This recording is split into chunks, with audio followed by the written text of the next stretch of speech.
Good morning, everybody. Sorry about the wait.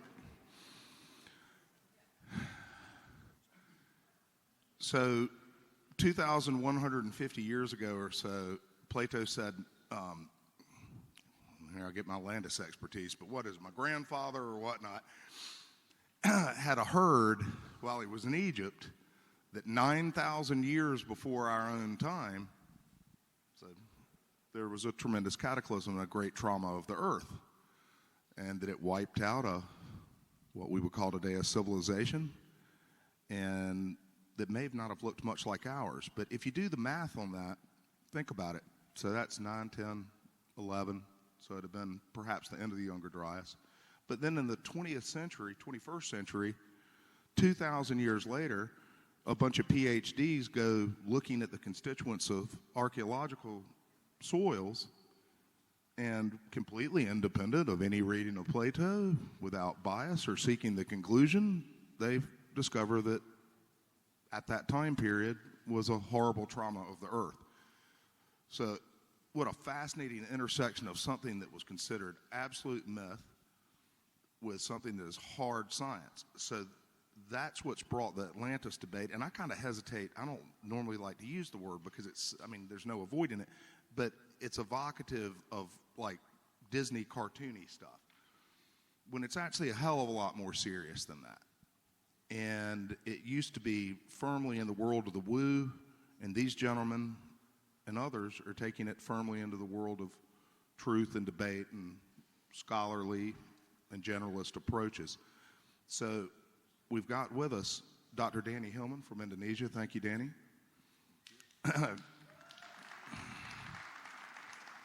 Dan Richards from Spokane, Washington. Thank you, Dan. Graham Dunlop from the 51st state of... Yes. Brand new U.S. citizen to be. Mr. David Stig Hansen. There are Mauritanians who have not been to the reshot structure 3 times and would think someone is crazy to do so. Yet he goes, where do you live, Stig? Where are you from? Where do you live? Where are you from? I'm pretty much a Californian. Californian?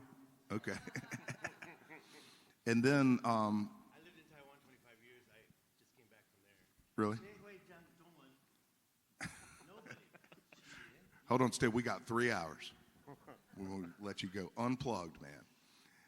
And then at the end of the thing, and yesterday you said you needed to be unplugged, that nobody ever lets you get unplugged. So we're going to let Stig get completely unplugged. And then we are very privileged to have with us producer, explorer, documentarian, and a handsome devil, the newly married ladies, Michael Donalan of Atlantica, that premiered the other night.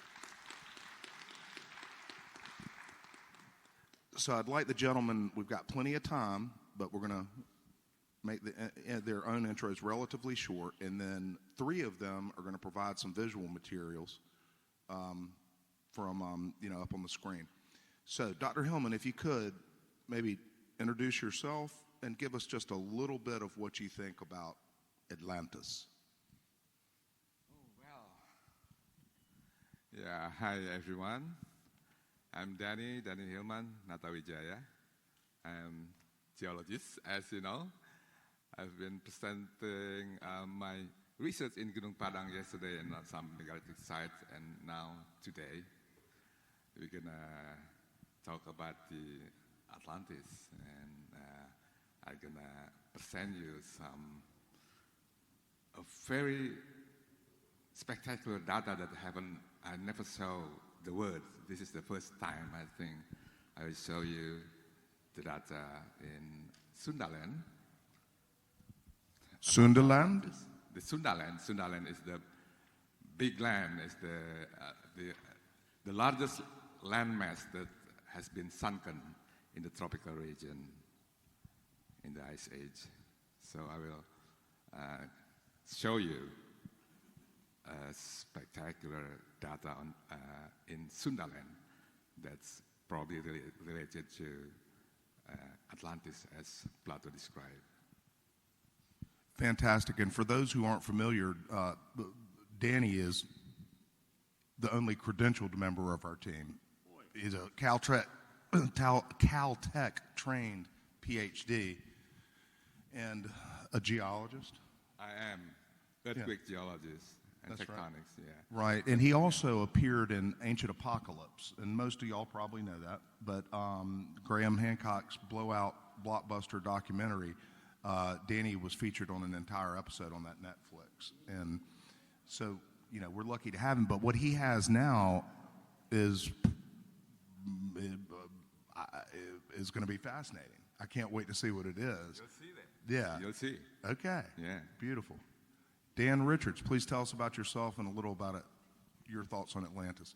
Hi, I'm Dan Richards. Like you said, I run the YouTube channel Debunking. I guess I'm the resident skeptic on the panel. I do believe in a lost civilization, but I personally am of the opinion that the accounts from Plato or from the Bible or from a lot of these other civilizations around the world are all talking about the same thing, and I think that we need to look through it through a cultural lens quite frequently, and in following any one of these books may lead us to one of these lost civilizations. But just like today, we have hundreds and hundreds of civilizations around the world. I think that if you go forward 10,000 years, if everything got wiped out now, people would say there was just one advanced civilization, and I think that would clearly be a mistake. We've even got the French, right? So there's a complete wide variety of different civilizations around the world, and we would all get lumped together as one, like they do with the Clovis first thing. So my position is going to be a little bit more nebulous. I don't necessarily follow Plato's Critias, Timaeus, or anything else, but I do think that the best, my number one position would be Easter Island. I am pretty firmly convinced that Easter Island was the seat of a civilization during the Ice Age. And so, yeah, that's my position. Sorry, it's not quite 3 minutes. I'll try again. No, not at all, man. No, it's okay. I just want, we got plenty of time. Graham Dunlop. I'm Graham Dunlop. Grimerica. The Grimerica Show podcast. Yeah, I mean, I'm not an expert on this. I'm really just a podcaster. I mean, I haven't even been there to Atlantis. I mean, I don't want to really offend anybody by that joke, but there's an expertise kind of controversy going on these days. So I'm partial to the Azores. I mean, I think that we've seen lots of evidence this weekend of advanced culture and civilization all over the world. So I'm for the Atlantis Empire as a whole, but also I think Atlantis, as Plato described it, is the Azores. I'm a little bit biased because we are going there with Randall in November, so to look for it. But this was talked about, in my opinion, most of the roads led to the Azores until the late 70s. So in the 1800s, Ignatius Donnellan wrote his Atlantis, the Antediluvian World, which went into details about it. He thought it was the Azores. Also his book, Ragnarok, The Age of Fire and Gravel. I've got some quotes from that, which really shows how much we knew as researchers in the 1800s, and we've lost all that in the 70s. I took a lot of this from Randall's presentations, but he mentions this show in the 70s that kind of purposefully seemed to debunk Ignatius Donnelly's work unfairly. But we've also got the foremost expert in Russia who thought it was the Azores. He did a bunch of studies. So in my opinion, most of it was pointing to the Azores until fairly recently. And I think we're in an age now of reveal where we're being taken seriously again by they, and we are taking ourselves seriously now too. So. I mean, there's something of an Atlantis renaissance, given the new data and new sensing technologies. You've got tools available to you that weren't available 20 years ago. Michael Donalan certainly does. And and speaking of the reshot structure, before 50 years ago, nobody knew that was out there probably. No one's seen it from above. So it makes sense that we're going to actually zero in and get this thing figured out at some point, right? I like to, all mysteries, sometimes we kind of just get into things being mysteries for mystery's sake, when actually you're supposed to figure it all out, so it's no longer a mystery, right? So maybe we can get a little closer today. Stig Hansen. Hello there. Before I read my written introduction, I would like to clarify that I am I do have certification.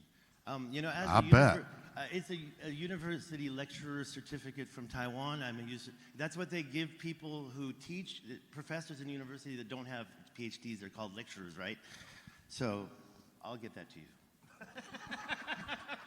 All right, introduction. Everybody, hold up your copy of Critias and Timaeus.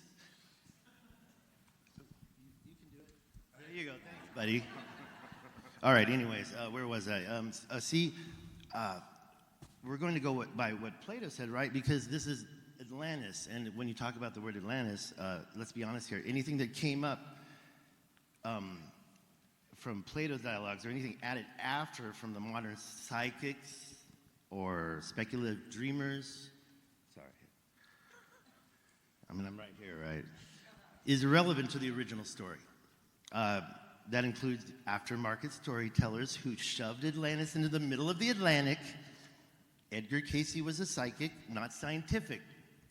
And Ignatius Donnellan, a politician, and not a scientist. It's an honor, by the way, it is an honor to be here. Thank you so much for inviting me to this. I'm really happy to be here, and I am nervous as heck. Oh, man, no, don't worry about that. You're among friends. Yeah. Anyways, one last thing. No, we're almost there. We're almost there. I stand where Plato stood, and now we can begin. Welcome, surprise Dr. Joanne's here. Michael Donalan. Hi, everybody. How are you? Atlantis, Atlantis, Atlantis. I prefer, only for the sake of discussion, calling it the ancient Atlantic culture. It's a little bit more palatable, and it's a little bit more in the realm of reality. I studied archaeology at the American College of Greece in Athens, which was my first introduction to archaeology, where we studied and excavated in places like Akrotiri and Santorini and Crete. So I got my start in academia and archaeology. So even though I am a filmmaker, I also did study archaeology in Greece. One thing, I met a man once who was convinced that Atlantis was at 3,000 meters of altitude in Lake Titicaca in Bolivia. And I'm sure Bolivia is filled with amazing things, and I can't wait to go have a look. But making the leap that it's Atlantis reminds me of something. After having memorized these texts, memorized verbatim, I've read this thing 250,000 times. That's an exaggeration. But I've read it a lot and I've memorized it. It is always instantly clear to me who has read this and who has not read this. It is also clear to me, after having memorized this, who has a real understanding of geography.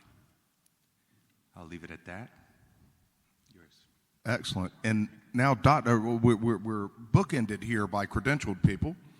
And Dr. Joanne Ballard of the Comet Research Group, who I've known for years and has provided tremendous data to help move forward the fact now that there was a tremendous cataclysm. And I should point out, it's kind of the, well, go ahead, Joanne, and then I'll get into this next point. But please introduce yourself and give us a little bit of a take on your talk, which concerned Atlantis, not the Younger Dryas event. And tell us, I didn't know until you wanted to have that talk that you had a fascination with Atlantis. Right. So, Right. I have had a fascination with Atlantis for decades. And so I was on the Atlantis Rising Forum back when it was a thing, discussing with people for a long time. And Georgios Dias Montexano is a linguist who has worked on Atlantis for a long time.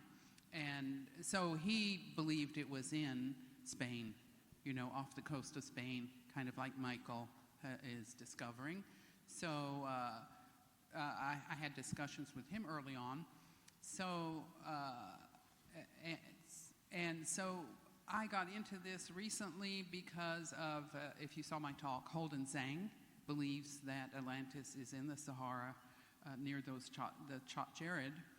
And so we had discussions over that on Teams, like every couple of weeks, met with the Tunisians. The Tunisians went and did a live stream from the actual site we went to, and so we were able to ground truth some of the things, you know, where Holden thought he saw structures. Well, then we went, and those structures were windbreaks for the date palms. So then, it's, you know, I felt like if it's there, it's got to be buried. So now that I have researched it further, it's like Atlantis would have to be at sea level back then, and the Jared is 60 feet above sea level, so we'll have to go down that deep to find it.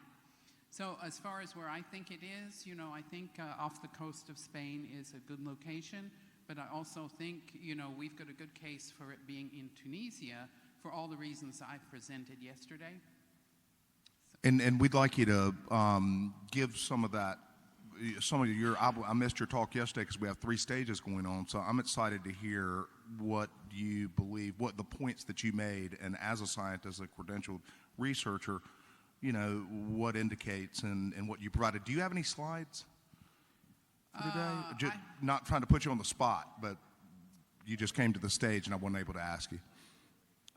So the slides are on my thumb drive in my purse. Well, that's what I was going to say. You're welcome to. If you want to assemble those without going nuts on it. Or I can wing it and just tell you what my points are. Okay, If you want me okay. to tell you. So, But we'll get to the points.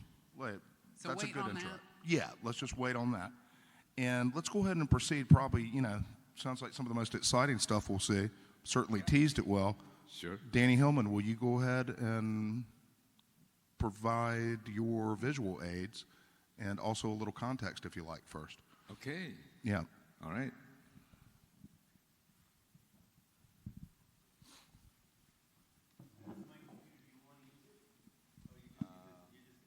Oh, okay. It's on already. Yeah. Okay. Can see it here.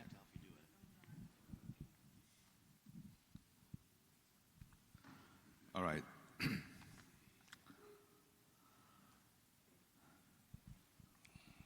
Okay. A couple of days ago, I've been talking about my research in Gunung Padang and all other megalithic sites in Indonesia. And now I'd like to show you some incredible data from Sundaland. Let's start from here. The Sundaland is located in the heart of the ring of Pacific of Fire, where the tectonic force collides, creating earthquake and volcanoes, and also creating landscape that hidden the ancient civilizations. Sundaland is not just a name, it's the largest landmass that's sunken from the Ice Age in the tropical region. If you notice that in the south part there is another big landmass also sunken that once connected Australia to Papua. It's called the Sahuland, but I will be focusing on the Sundaland. As you see here, Sundaland is in the center of the great civilization all over the world. It's a large promontory. It's a large promontory that connected to the boundless continent, and Sundaland is surrounded by the great ocean. So it fits the Atlantis description as Plato described.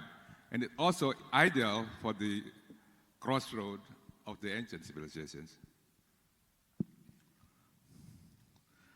Sundaland is rich in biodiversity and also it's rich in natural resources, including metal resources, gold, tin, silver, and others.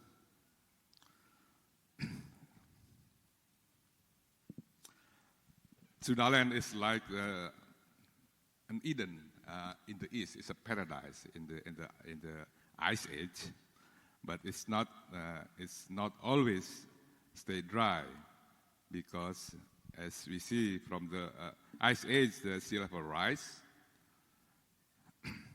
in phase, sunken the Sundaland. So in the last glacial maximum, the Sundaland is about 130 meters below the sea level. At that time, it's 130 meters below the current sea level.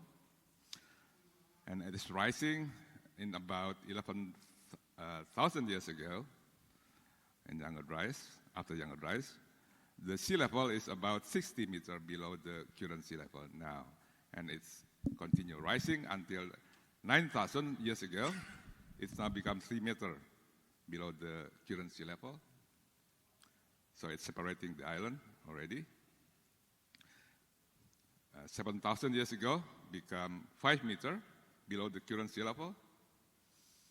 And this is now. So as you see here, the remaining of that land mass is become just that skeletal or bones that left from the wasted land, just like as Plato described. So the remaining is only the bones of the wasteland. So as I told you yesterday, we have talked about Gunung Padang and other megalithic sites in Indonesia. And now I will take you into the journey to the deeper, literally to the deeper region under the sea. So here the Sundaland. As you see there, the green one is now below the sea level. Once it's a great valley, a very beautiful valley with the major river like a Nile. That's through the valley. So Plato said that the city of Atlantis is on the rectangular area, a valley, a very flat, 3,000 to 2,000 stadia. And if you place it in the Java Sea, it fits well. One of my friends, my colleagues, have a 3D seismic data showing that one of the river, so that is the river that now is beneath the seabed. So it shows you that this region once is full of life. And now let's see a data that we have on the Sunda Strait. So we go to this region, that's the yellow one. So that's a Sunda Strait. So here's the story. About more than 10 years ago, there's a plan to make a bridge from Java to Sumatra, connecting Java to Sumatra across the ocean. So we conducted a very detailed bathymetry survey, the sonar. So unexpectedly, what we found is this. It looks like a sunken harbor. That's the blue rectangular square. It's very, very large. It's about like 6.5 kilometers wide, this harbor. We see the entrance also, and we see the exit out also. Let's take a closer look here. This is a 3D image of the bathymetry data. This is a real data. It's a high-resolution bathymetry data showing you that the harbor with the entrance gate. And we can also see that, I call it twin peaks, like two hills on the entrance way and also on the exit out. Now the twin peaks, one of them is like just at the sea level. There's a close look on the front of the harbor. You see that there's a main harbor with a gate, and to my right side, there's a small like harbor also, maybe a VIP, I don't know. And in the middle, like land, maybe it's good for cafe, maybe, to have a coffee. So there's another view looking to the sea, to the Indian Ocean. That's a harbor. And that's the entrance and the exit, and that is the twin peak over there. You see that's a very square look of the harbor. We have consulted to the harbor engineers, and he's very convinced this is a harbor. This is a dredging work. It's not a natural erosion at all. And also the other interesting thing, if we go out to the west, there's a big famous volcano. It's a Krakatau. When it was erupted in 1883, the height of Krakatau is about 1,000 meters above the sea level. But before that, the ancient Krakatau, it is larger. The height is about like 2,000 meters from the sea level, the peak. So you can imagine it's like a tower of fire. So it's a very ideal natural volcano for the natural lighthouse. That's a tower with smoke and fire. So the sailor from the Indian Ocean can see that if they want to come home to this place. So now let's move to the other place that we have also the bathymetric survey in the Bali Strait here. And this is different, and this time we do the bathymetric survey because we have a project that's related to the sea wave energy generator. And unexpectedly, we find this. You see that, the natural channel going like this, but now it has been dammed on that, the south part, and also here, take a look of that. That the yellow one is about 90 meters below the sea level, and the green one is up to 200 meters below the sea level. And that's the closer look. You can see that the stride bridge connecting Bali to East Java. So that's also become a dam for that water pond on the west. Yeah, it's very clear. See that? And we can also see that some of the central part of that bridge has been like broken, yeah, on this bathymetry. And this is the 3D image.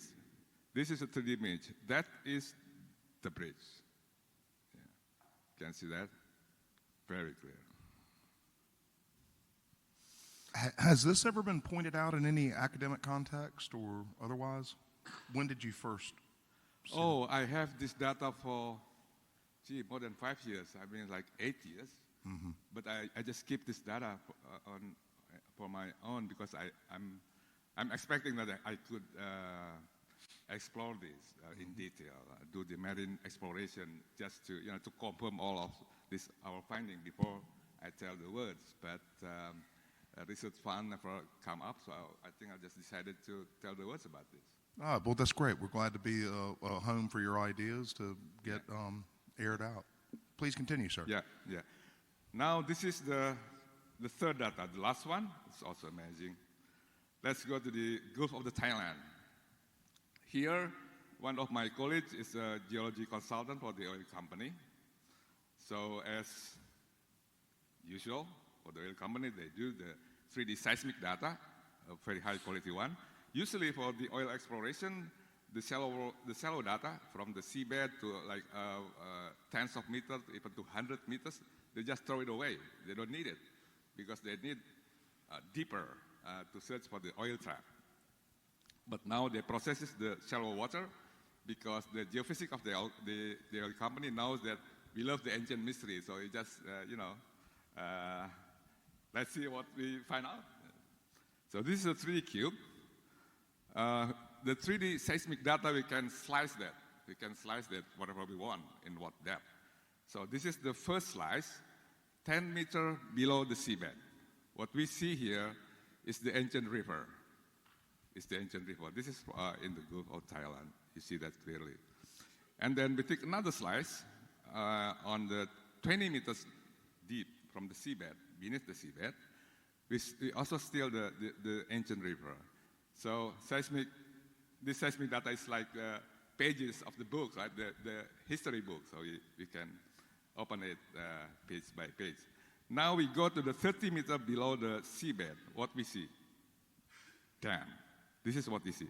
We still see the ancient river, but on the east side is that we have like rectangular patterns of the canals.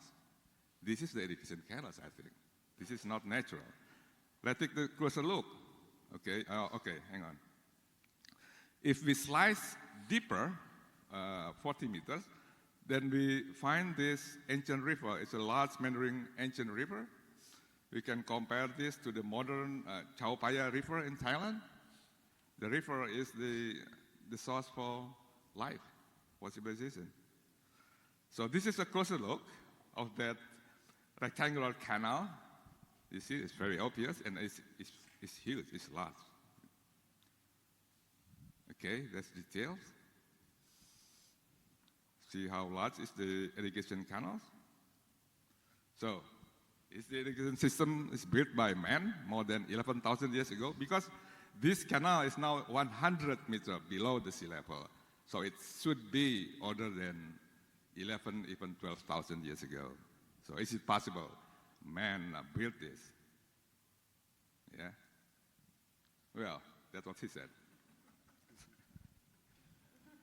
Wasn't expected Richard Pryor to appear in the Atlantis.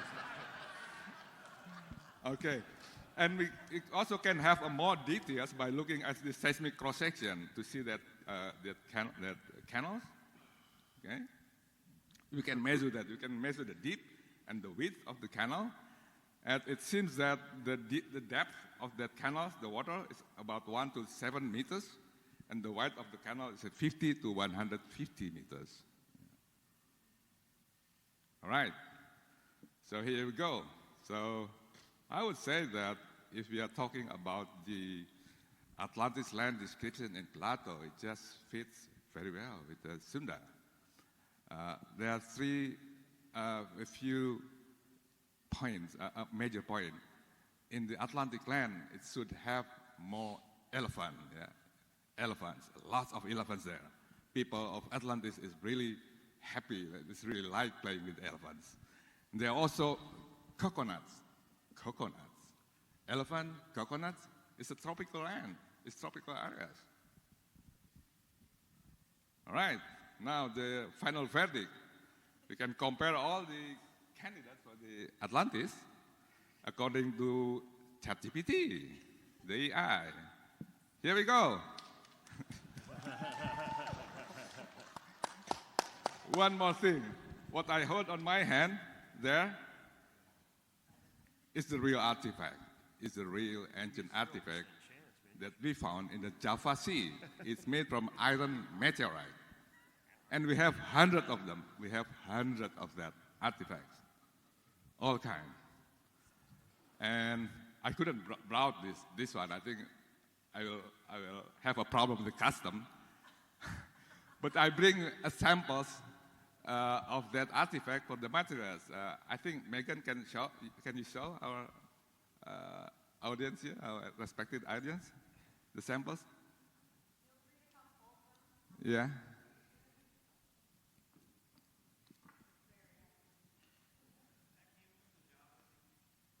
Yeah, it is come from Java Sea.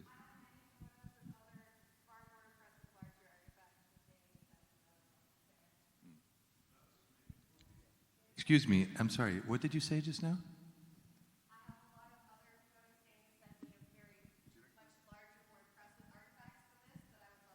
What do you think it's made out of? Are you sure? Yeah, I don't know that. And how old do you reckon they are? You sure about that? We'll talk about that later. Okay. This is Megan. This is Danny's super fan, and I love the origin story of their relationship. She was fascinated with Gadon Padang, went to Indonesia, was looking for a tour guide, approached him and said, "Are you a tour guide? Could you take me around it?" Little did she know that he was the dig director of the entire thing and knew more about the site than anyone in the world. And they made fast friends. And, you know, now she's his mini-me. Yeah. Megan and I are planning to... Isn't that great? She kind of is to Danny like I am to the Comet Research Group. If you're an enthusiastic amateur, you can get in the mix. They want help. They want fans. Please continue, Danny. Megan and I are planning the exploration for this Sundaland, including that Sunken Harbor. Yeah? So, what is that? Yeah. Could you say something about that? Graham, did you bring yours from the Rashat? Did you bring yours? The little thing? Yeah, bring it up later, please. Danny's been an incredible mentor so far, and when I approached him to figure out how I could help, the main things he needs are funding and scans. And to find out that there was no resistance from the government at this time after over a decade of a lot of resistance, and it's really not that much money to drill inside this pyramid and peek inside, I was very motivated to get in there and help. And for the scans, I went and got my drone pilot license and We're putting together a team to go across the country at all these new sites that Danny's discovered. And we're going to get really detailed, layered scans above and below water of several sites. So hopefully in the next year or two, we'll be back to present the findings for that as well. We would love that. That's something to look forward to. Okay. Of course. Yeah. Let's stop laughing, start looking, eh? All right. And some of the artifacts over there. We have hundreds of that artifact, the large one. You couldn't believe it. Yeah. Thank you, Jesse. That's what I saw. Thank you, Dr. Hillman. If he didn't have enough on his hands with Gadon Padang, picking an Atlantis fight really ups the game. You know, what a brave guy. Dan Richards, de-dunk us.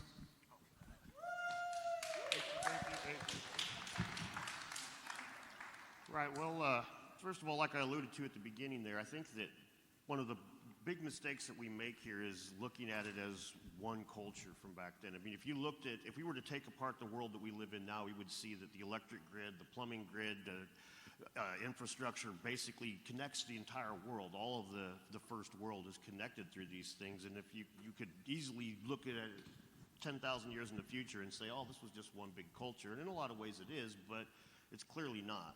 So I think that's why we see the things like the Reichstadt structure and the off the coast of Spain there are very much, they both have a lot, they tick a lot of the boxes, right? And Gadon Padang ticks a lot of the boxes. I mean, and let's be clear, outside of the Strait of Gibraltar is literally the entire world that's not in the Mediterranean. So when Plato says, well, it's outside the Straits of Gibraltar, that does leave us a whole lot to talk about. And that would make sense, honestly, if the Mediterranean world was relatively untouched compared to everything around it. So I think that personally we should be looking for a lot of different, desperate cultures, which explains why the myths are different. Like if you take just the two big ones that everybody knows about, everybody's pretty much aware of what Plato had to say, and then there's the biblical flood. And both of these, if you look at them, they bear the marks of the culture that wrote them. The biblical flood is about monotheism, and it's about you don't mess with God or you get smacked. Plato's accounts, they happened to be a democratic society. They happened to be really good at combat, and they happened to use the same metals to coat their temples with as they liked to do in Greece. It's very much the same cultural lens is applied to what they look at. And that makes sense. I mean, look at the way that Rome is used nowadays when people make metaphors and allegories talking about politics. The history kind of takes a little bit of a back seat in order to just kind of, use it as a metaphor or an allegory to make your point. And when you start talking about thousands and thousands and thousands of years of this, I think we're going to end up with a lot of things being cross-wired. I think we're going to end up with a lot. Basically, my end point here is trusting any one of these sources implicitly, testing a 10,000, 12,000-year-old story that was passed down orally for a very long time. I think we're going to have a lot of crossed wires. Having said that, I'm quite certain, and I think pretty much everybody in the room is, that we have a lost civilization back in those days, or several lost civilizations. There were definitely people that were seafaring. There were definitely people that were watching the stars long before most historians want to give them credence for it. I mean, you look at the astronomical symbols that were the age of the time with Leo and whatnot. These are the four that we really don't know how far back into history they go. You can look at the scales that Libra now, we know it came from Cancer's claws. This is indisputable fact. Where did Leo come from? Hold on, what are you referring to there? When you said Libra is the constellation Libra? Yeah. It came from the claws of Cancer, the crab. Originally, if you look at the old images, the crab's claws were the scales. They grew, the claws were much larger, and eventually Libra was separated into the scales, separated from Cancer. But it originally was one longer constellation. So one constellation became two. One constellation became two. And this isn't the only time, like Virgo, if you look at the Babylonian text, was a working man. It was a hired hand, as opposed to the Virgin. And these things changed over time. But Leo, there's cave paintings that they think, that might actually be Leo. So and it makes sense. This would stretch far, far back into time, and people would share this. There are signs of, one of my biggest smoking guns is the 12-hour, we separate the sky into sections of 12. And this shows up from China to the New World, to the Old World, all across. Even when ancient Egypt had a 14-hour day, they separated it into, a 14-hour half of the day, they separated into 12 pieces when they divided the sky. It's really interesting to see how some of these conventions came about. So I do think there's signs that you can prove that there were, prove might be the wrong word, but there's signs that certainly would point towards a lost civilization, a time in prehistory when people knew a lot more than the Dark Ages that came immediately afterwards. And it does coincide with what science tells us about the Younger Dryas and how that definitely would have affected humanity. So when you have the shared memory across the world, in my opinion, there's no question that there was lost civilizations at the time. I just think that it was Atlantis, it was, the biblical, you could look around the world and find numerous different places that talk about, a lost little culture. Atlantis is the one that has come to the forefront. But I think that, as I've said now, I think that it's wrong for us to just say this is the accounts to look at. I think what's best to do is kind of look at it with a more nuanced situation. Look at how they've divided the Clovis culture. We've got a culture that went, before modern technology, was supposed to go from sea to shining sea. But they didn't speak the same language. They had different traditions. But all it takes is the same toolkit, and they're like, oh yeah, same culture. I think that's a oversimplification, and I think that we need to avoid that when we're looking for our lost civilization. Excellent, Dan. Thank you very much. Graham Dunlop. Do you have that little clicker there? All right, hey everybody. Try not to be nervous here. So like I mentioned, this is, to me, I kind of took it from a big picture standpoint. The case for lost civilizations, and to me, a remembering of what we were already talking about in the 1800s, what we accepted as a real mystery. And then we lost that, and now we're back. I appreciate this time we're in where we're back to taking it seriously. But then I will focus in on the Azores because that's where I think it is. And look at these new tools. The background of this slide is NOAA's bathymetric map. So you can just go on the internet and find this bathymetric map here, and you can zoom in on all these things. Now, I think that, the evidence, I kind of disagree with what Dan just said there. I think that there is evidence. The Cyclopean stonework all over the world, to me, ties together this mystery. Global myths and legends, I'll get into some of that from the 1800s that Ignatius was talking about. Specific geology to the Azores itself. I mean, there is lots of evidence that points to the Azores, and it's been there for a while. So my whole point is that it's been ridiculed only recently, like last 45 years. We accepted it in the first half of the 20th century, the 1800s. Really? The ridicule, really? Well, yeah, and Ignatius Donnelly. Let's explain who Donnelly was. Well, interesting character, and his name may come up several times. He was a politician and a researcher. I mean, he U.S. wasn't Congressman. just a politician, but and wrote some books. yeah, he wrote. Well, I'll go into that. Okay, I got into it. quotes Okay. from him on these books here. So just to take a little detour to Dan's area over here, because these maps are so fascinating here. So what I'm going to do is read a quote from Baldwin's Ancient America here, because I think that not only did the researchers in the 1800s realize that these are true mysteries, but the ancient cultures knew that these Cyclopean remains were from previous advanced civilizations. I mean, they all seem to know this. So here's a quote from Baldwin. The ancient remains at Easter Island are known.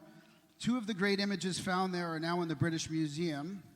All who have examined this island believe these remains were the work of a former race. This is from 1871. And that it had formerly an abundant population.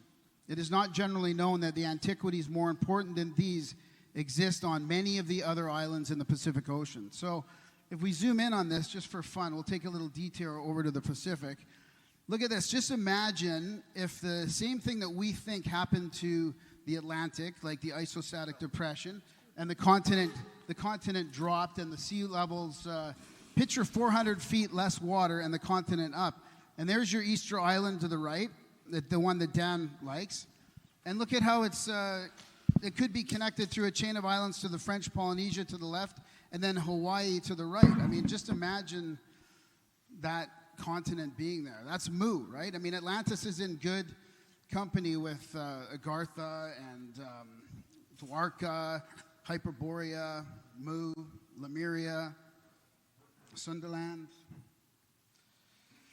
And then here's the Azores. This is where I kind of lean it. This is the bathymetric map zoomed in here, close to where Michael's documentary was made, just to the right there.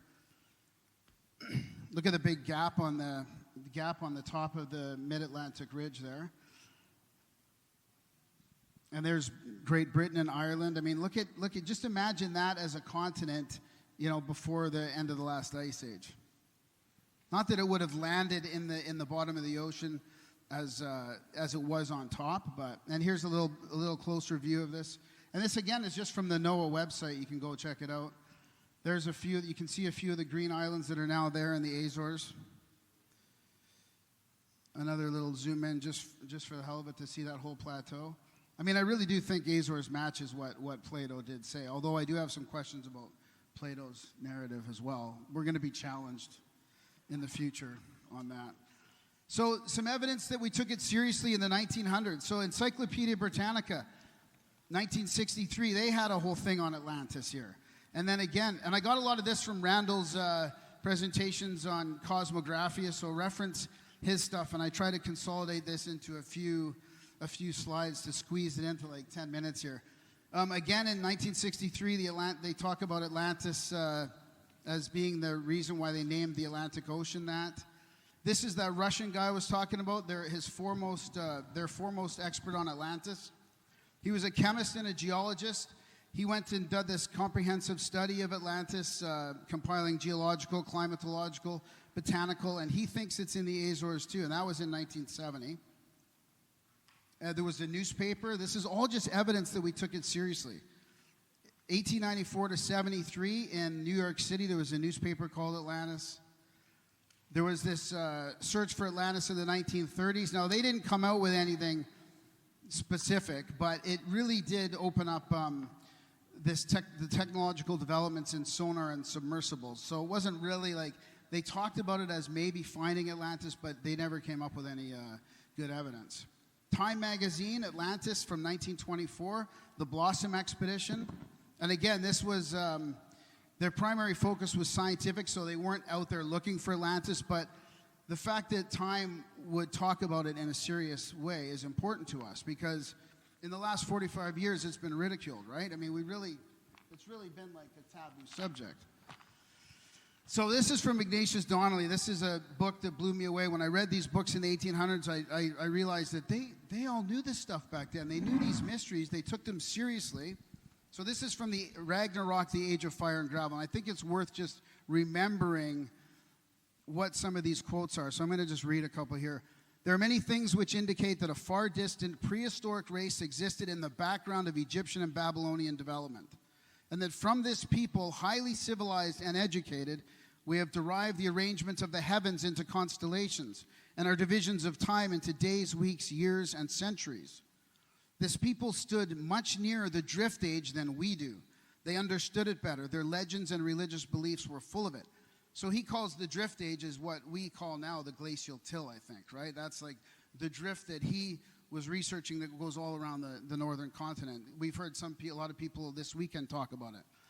The gods carved on Hindu temples or painted on the walls of the Assyrian, Peruvian, or American structures, the flying dragons, the winged gods, the winged animals, Gukamats, Rama, Shiva, Vishnu, Tezcatlipoca, were painted in the very colors of the clays which came from the disintegration of the granite, red, white, and blue. Or we heard this weekend, red, white, and black. So I don't know what's more accurate there. The very colors which distinguish the comet. And they are all reminiscences of that great monster. The idols of the pagan world are, in fact, congealed history and will someday be intelligently studied as such. So this is... There we go. Congressman Donnellan. Wise words from the past. One more quote. Doubtless this ancient astronomical zodiac building and constellation constructing race taught the people the true doctrine of comets, taught that the winding serpent, the flying dragon, the destructive winged dog, or wolf or lion, whose sphinx-like images now frown upon us from ancient walls and doorways, were really comets, taught how one of them had actually struck the earth, and taught that in the lapse of ages another of these multitudinous wanderers of space would again encounter our globe. and end all things in one universal conflagration. I mean, very Randall Carlson-esque, right? How could this universal terror have fixed itself in the blood of the race if it had not originated from some great primeval fact? Because we're talking about the myths of the world that are Greco-Roman, Hebrew, Hindu, Chinese, Egyptian, Aztec, Toltec, Maya, Native American, Celtic, Persian. It's all over the world. So in conclusion of his Fire and Gravel, this is worth reading here too, The Age of Fire and Gravel, 1883 again. This is what he says. The Bible record accords with the statements of the Druidical, Hindu, Scandinavian, and other legends, and with the great unwritten theory which underlies all of our religions. We have the Golden Age, the universal moral degeneracy, God's vengeance, the serpent, the fire from heaven, the cave, and the darkness. I mean, he gets into all the ancient civilizations that have legends and myths of humanity hiding in caves, trying to get away from something, hiding in there, barely surviving, waiting for the sun to come back, and then coming out and struggling to live. The cold, the struggle to live, the fall of man, reconstruction and regeneration. Can it all be accident? Can it all mean nothing? And then this is from his book on Atlantis itself. I mean, he goes into all kinds of things. He has these propositions which are ignored. I'll show you in a bit by the show that came out, which kind of started the debunking of this whole thing. So he talks about these propositions. I don't know if I should read them, and I'll just sort of briefly go through them. But there once existed in the Atlantic, opposite to the mouth of the Mediterranean, a large island which was the remnant of the Atlantic continent, now known as Atlantis. The description of this was given by Plato. It was the region where man first rose from barbarism to civilization, that it became in the course of ages a populous and mighty nation, that it was the true antediluvian world, the Garden of Eden, the gardens of the Hesperides, the Elysian fields. So he gets into this being all of that. I'm going to skip through this pretty quick here. That the gods and goddesses of the ancient Greeks, the Phoenicians, the Hindus, and the Scandinavians were simply the kings and queens and heroes of Atlantis. The mythology of Egypt and Peru represented the religion of Atlantis. The oldest colonies formed by the Atlanteans were probably Egypt. The remnants of the true implements of the Bronze Age were derived from there. The Phoenician alphabet. He goes into all this stuff. There was geological studies. Like Randall's got all these in his presentations. From the 40s, the 50s, the 60s. I'm going to go forward here to the 70s. Go back. They're talking about how the sand shouldn't be there. There's granitic sources that really shouldn't be there unless there was a great cataclysm. Flat-topped Atlantis, they talk about the seamounts. I mean, this is all stuff that... And by nobody really sand, wants you to talk mean about. it's anomalous that in the sunken Exactly. lands that the Azores were presumably sunken, from our perspective, there's beach sand. Yeah. And you don't have beach sand just out in the middle of the ocean. There's a bunch of geological anomalies that kind of fit with the continent of the Mid-Atlantic Ridge falling. And then, I'll just about finished here. This is when we think it kind of got debunked. They had a bunch of essays coming out from people that thought Plato was just a fictional construct. It changed the narrative. People started to go, think about like Egypt, Crete, Santorini, Richat, all these other places sort of became Atlantis. And they looked at Donnelly's work, but they attacked the geology supposedly wrongly and didn't address the rest of his suppositions. And then I get into I can skip through this. We don't need to talk about this, but this is like All good, pictures man. from Egypt with the Cyclopean stuff. I mean, this is what I think connects all these ancient. So there's Russ, and there's Yusuf. Too bad he couldn't make it this weekend. That's a shame. There's Ben from Uncharted X with the big granite blocks. And anyways, just to finish off, we had a guest on our show, Michael Laflemme. He really gets into the metaphysical aspects. That's something I didn't have time to get into now, but I recommend his book. He talks about Edgar Cayce stuff, The Dweller on Two Planets, Steiner, Barbara Hand-Clow, and the consciousness aspect, soul memory, all that kind of new agey stuff. So that's it. That is excellent context for the rest of the day. Thank you so much, Graham. That's good stuff, buddy. Okay. David Stig Hansen. I'm using the slides over here. I have a strategy. I'm going to go through the Plato part a little slow, but the stuff I've... Well, yeah. I don't need no mic. Mike, get out of here. Why are you calling him during my presentation?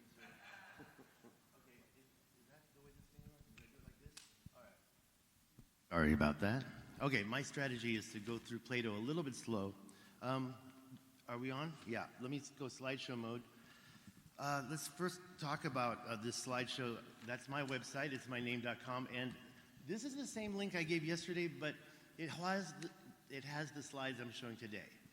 If you have any questions, you can always go slow, but I'm going to go fast, so you can always ask me during this debate, or you can also check it. Yeah, we're going to bring the audience into this. I should have said that off the bat, that y'all are kind of the seventh man here, okay? And we're going to want a lot of interaction after we finish the intro, so look forward to that. Go ahead, Dave. Thank you. Critias the Younger, it took me a long time to figure out who. Critias the Younger, I did finally get this timeline right about who was who in the story. And now, the thing I want to say about it is that we're talking about the telephone game, but actually, according to what we read, there was no telephone game because Plato implied when he wrote that Critias still held the actual documents that Solon had kept and studied them as a young child and still held them at this time. Now, whether or not Plato had that or not, and was Plato related to these folks, that is a good question. And when I talk, please know, I'm not saying this is the way it was. I always want you to let you know I could change my mind if you give me the evidence. I'm not going to be saying, no, this is the way it was. So when I talk, if I sound that way, just, it's might have, would have, may have, that type of thing. I'm just not using those modals. I call that being comfortable with ambiguity. I am so comfortable with ambiguity. But one thing that Plato really did do was, first of all, in Timaeus, they made it quite clear that this was a real story. And he kind of went into it in Timaeus, but then it was 3.5 hours. I was listening to the audiobook of talking about the creation of the universe. I never even finished that. Okay, so hold that against me if you would. But in Critias, Plato uses real-world places. I think I need to change the slide, like the Pillars of Hercules, okay? And Cadiz, and Libya, and Atlas. Let's talk about that. I mean, look at this picture right here. It shows how close the Atlas Mountains are to the Pillars of Hercules.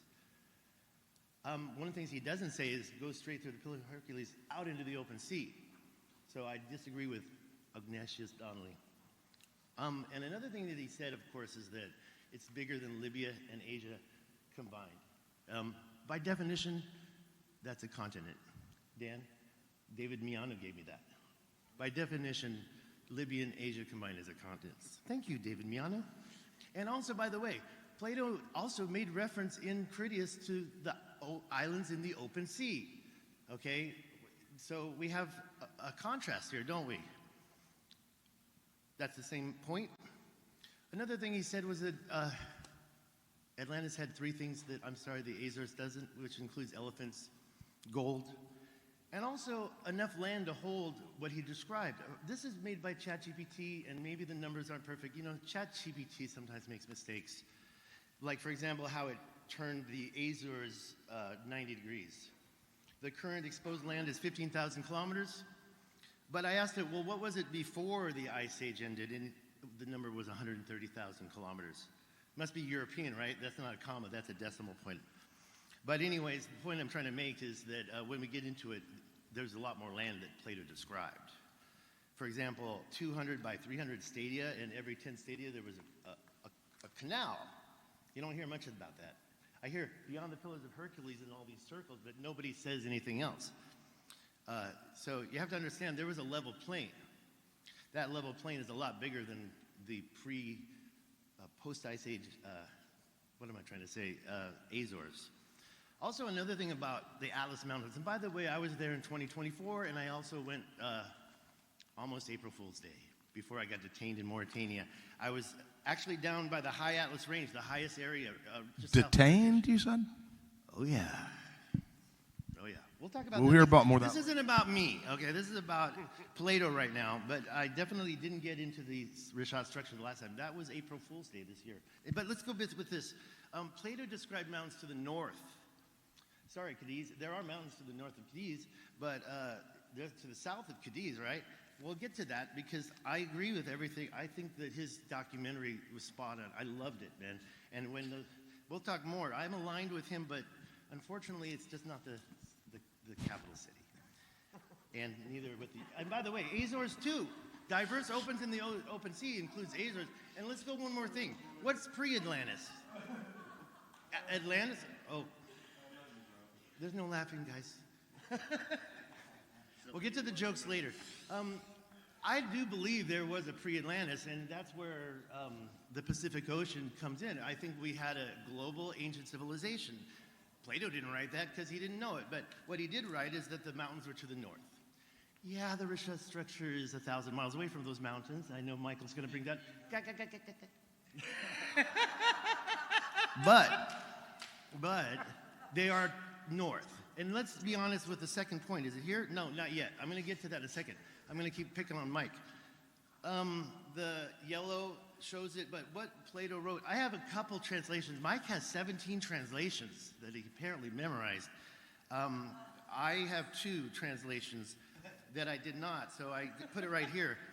His brother, Gaderis, which is the name of the city that was Cadiz, now it's Cadiz, was given the allotment of the land closer to the Pillars of Hercules, across from Gadir. So I don't get why it's Cadiz either, because it was across. It's Morocco. However, come on, if you're in Morocco and you're Atlantis, you're having Cadiz too. So therefore, I also believe the Iberian Peninsula was probably part of Atlantis. But let's talk about those mountains soon. First of all, this is another translation. It's the same story. I'm going to quickly grab it. The twin brother after him who had received his portion of the cape of the island facing the Pillars of Hercules, it didn't say the same thing, did it? Opposite of what is now called the territory of Gadira. The Azores is 1,000 miles west, so I don't think that's really opposite. Sorry. Okay, let's keep going here. That's a representation of what I just said. I'm sorry. Why are the Azores not opposite? They're directly off of it? Well, I mean, okay, the first time that Plato mentions the Pillars of Hercules, he's kind of, I think he's in, all the way heck out there where we don't even know anymore, beyond our known world. And then he says it's a continent bigger than Libya and Asia combined. That he said sunk by an earthquake, and was later had this impassable barrier of mud. I mean, honestly, I think this slide really represents the point well, when I think that the shoal of mud would not be in the middle of the Atlantic Ocean. It would probably be near a coastline. And by the way, that kind of is pointing. That was done by Chris Tolworthy. He gave me some great slides about 2018, and he's a really smart dude. But he didn't put that the ancient Tamanrasset River was right there, and I'm going to show you another slide. I'm going to get it going really quick, very quickly. But I want to make this part very clear. 1648, this map was for sale. I don't have the whole map here, but check the other slides. But what you see here are myths believed by the people. They're not true, like this is it, we're believing this. No, for example, look at the isthmus of land that separates the Mediterranean and the Pacific. This map was from 1648, and it represents a lot of myths people believed.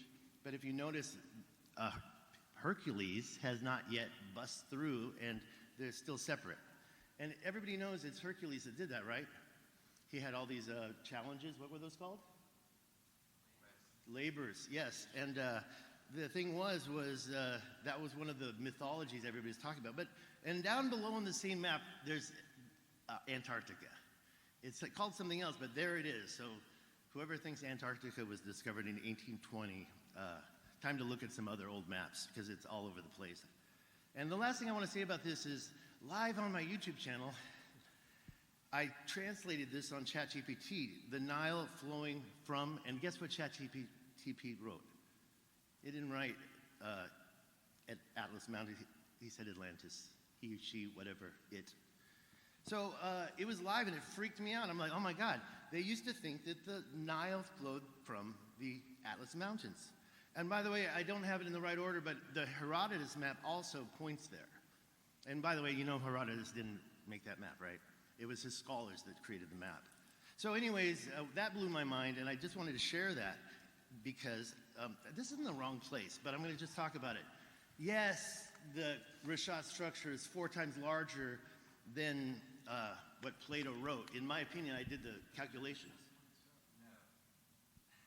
Slow down, wait, let me finish this and I will listen. Well, he's write it down and talk about it later when you read it. You know, when I try to be an alpha male, I get beta males right there. Boom. Okay. All right. Don't beta male me, bro.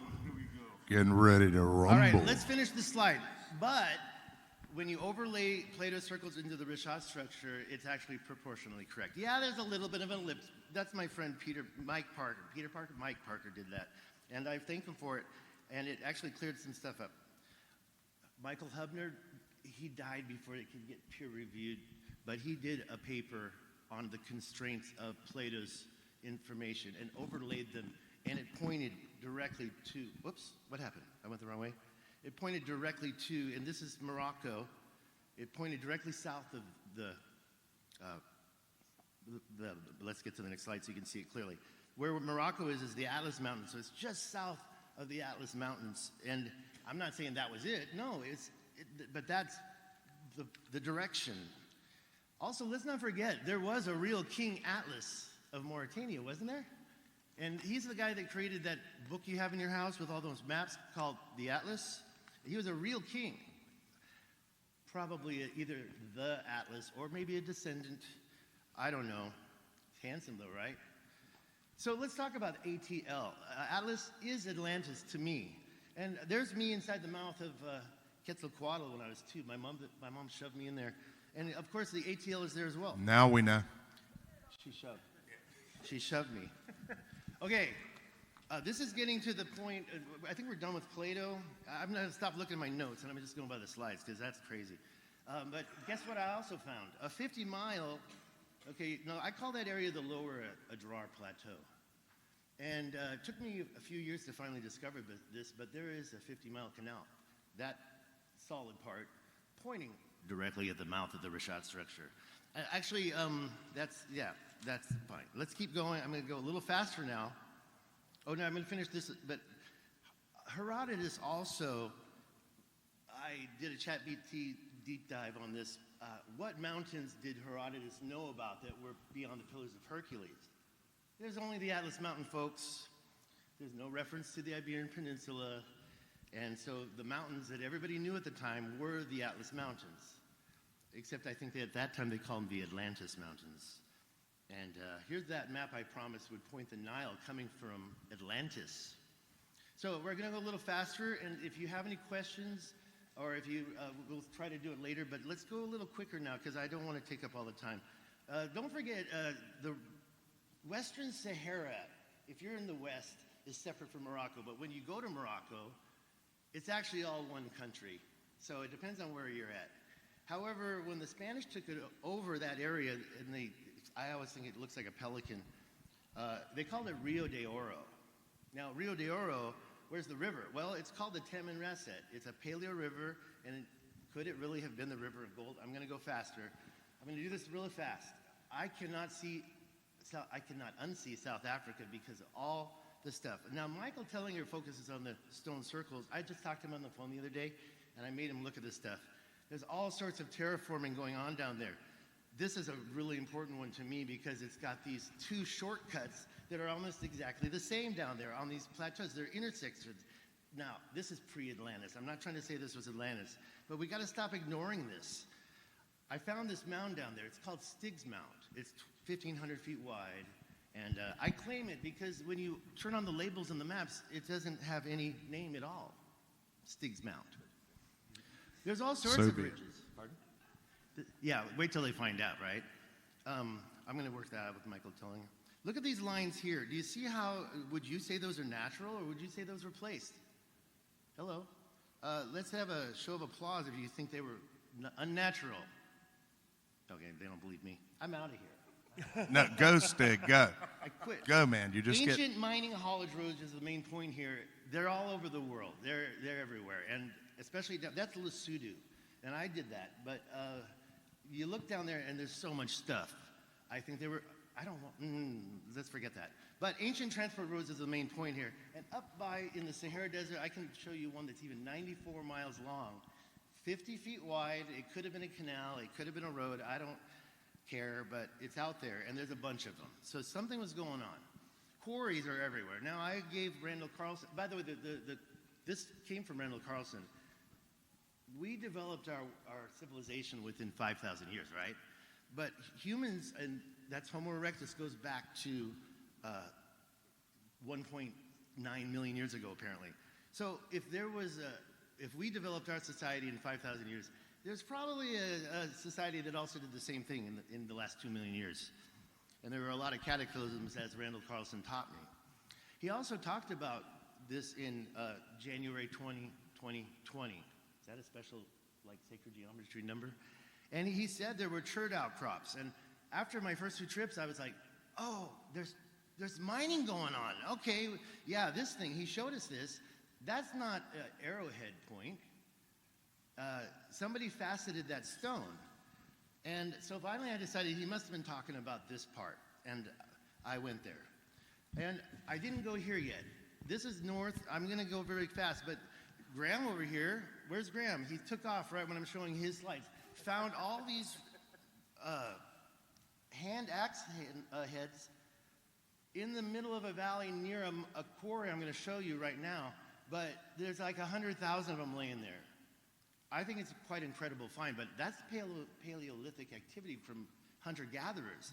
If I'm a hunter-gatherer, I'll use one to do what? Make arrowheads, chip rocks, whatever? I don't need 100,000 of them. Why are they all there by this quarry? Let me show you the quarry. And by the way, I don't think these things could have made this quarry. I got this from somebody, and I realized that's part of the place, the quarry.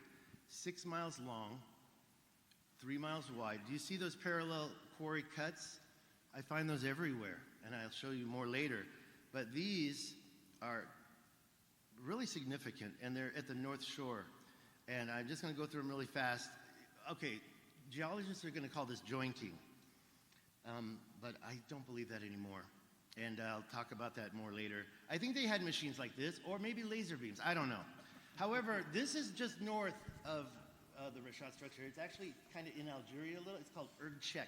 I want you to look at this picture and look at these parallel lines. How many sets of parallel lines do you see? I see 1 going that way, 2 going that way, and then 3 going that. That's 3 sets of parallel lines. Do you think that sandstone is predispositioned to weather this way from erosion? I don't believe it. Sorry. And that's why I do think the canyon lands in Utah are also quarrying. Here's another example nearby. This type of so-called jointing is all over the place. I don't want to do. This is in Tahsil Najjar, another what I believe is a big, huge quarry. This serpentine, are you going to tell me hunter-gatherers did that? I think that's about 12 miles long. And I don't want to get into it, but I want to show you. This is something that I would like to go visit. There's all sorts of stuff out there. It's the Tahsil Najjar National Park. Look at these angles right here. Is that the way things erode? Nah. Look at that rectangle right there. Is that the way things erode? There was ancient quarrying going all over the Sahara Desert. I think you already know that. However, it's pretty intense. And look at this matrix. Are we in the matrix here? Planetary Valley, right next to that is Libya. Now we're looking at something that looks like a slag from welding. Yeah, that's welding. But that's Libya. It's like WTF, right? I'm going very quickly here, so if you have a question, just wait. I'll be done it very quickly. Yes, you're in the matrix. Now, there's so many canals. I walked down one, and I just heard that Randall Carlson saying that he was making a little gag about the elevation yesterday. Is Randall Carlson up yet? Well, this kind of shows what kind of water we have. They had the Tamarisset River and all these ancient mega lakes. And this canal right here connects the two. I believe there was an ancient sea here. On the north, there's a 200-mile-long shoreline, and the south side, but I'll talk about that. Do you see this playa lake? That is a playa lake, and it disappears under the sand on the North Shore. I want to go there. I don't know what that is. I'm not going to. All these red lines are canals. Maybe I'm not an archaeologist that went there, but I do believe that they are, and especially up at the top, these 3, the one that I walked down, I think that was flood control, and the long one, I think they were going straight to the mouth. And that's why I think that other area was an open, like a full of water. And they do have water walls there. I'm going to go super fast, but if you notice this, and if later you really want to see this canal, I'd be happy to open up Google Earth and show you. But there it is, and the Russians that I know, they went there because I told them about it. And there they are, people, and that's what they found. This thing that they tested has iron and manganese. That's what you use to make steel, right? There it is. I know it looks kind of weird. It's a teardrop, and there's a second one next to it. These guys found this, and they tested it. I don't know if they were supposed to do that. I got to see this. I'm going to go later. Okay, so there's the thing, and if you notice in the middle, there's like what I call Rudolph the Red-Nosed Reindeer. I'm going to talk about this. Get over it. It's the highest point in the Rashat structure. It also has quarry cuts, and right next to it are two twin peaks, and the top of each one has a cut. I'll show you that later. I'm going to go super fast, but somebody got a LiDAR. Conspiracy of cartographers put this on their website, and then they took it down. And where did you do that? I want more. Make it bigger. No, they didn't talk to me. But if you notice from this LiDAR scan, we're seeing a lot more things here. We're seeing deliberate walls and lines, and they're going across rivers, and they're actually like dams, or maybe they're roads. The one near the donut, if you see this thing, I don't know if I can show you over here. I call that the donut, the Semsiet dome, and I think it may be an impact. Other people call it a volcano, but just below it was this line that's so visible on Google Earth. And then when I saw this LiDAR, it even continued farther. It seems like they were terraforming the whole upper Adrar Plateau. And that's the top part, and you can see the lines. And then at the bottom part, you can see those are so prominent. There's also a lot of canals up in Western Sahara above the Tammuz Rasset, including little intersections. I mean, how much more we got to go? Go fast? Circles. This is really important. There's another circle up there, and it follows the ancient equator. It's at the other end of that line. Even the Piri-Reis map shows the shoal of mud and the Tammuz Rasset River. So there's a lot of things. I am going to take his advice and pump it up. Water walls. That big one is important, but if you notice this one outside, I do believe that was a controlling water structure, and I can talk about that more. Then as you move away down here, there's even a bigger one. It's near my Rudolph the Red-Nosed Reindeer that has the quarries. Those two mounds are not as high as the highest point on the Rashat structure. Okay, we're almost there. I went there, I got some ground photos. There's that cut from the ground. There's two of them. And over there's the water wall. It's like ice cream scoops. Is that natural erosion? Local cataclysm. This is how I think it's gone. In the middle of it, there's an impact called the Sebket El Guelbo, like 8 slides away.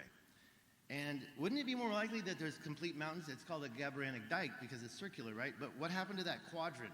It was replaced by what I think is an impact. And that's why I asked you 4 years ago, how do you know where are the proxies? You taught me.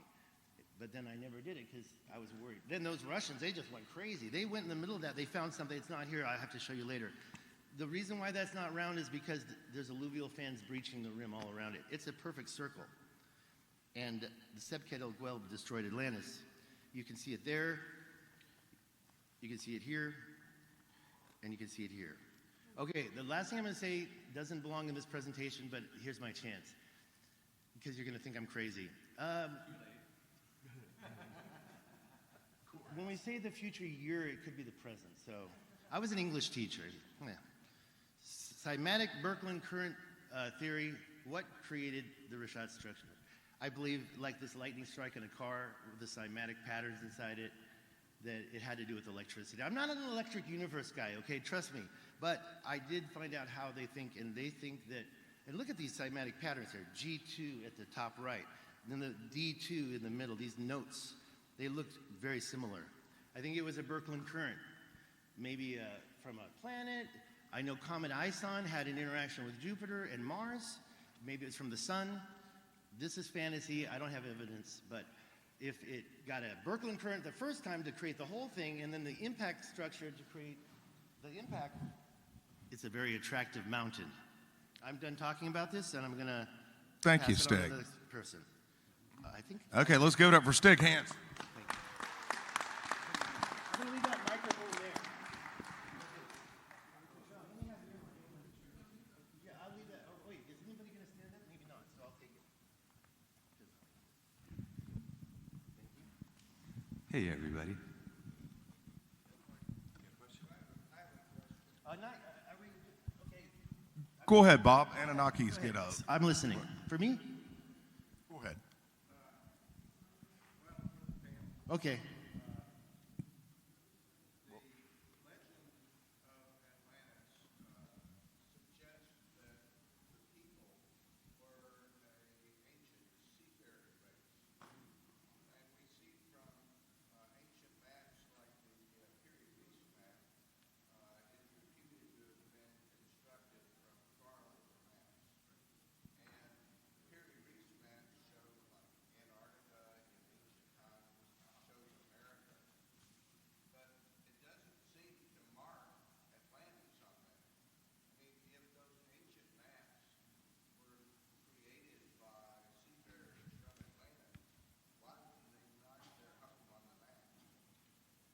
Well, I don't know if it was made. I think the Piri Reis map is far more recent than the age of Atlantis. Post Christopher Columbus.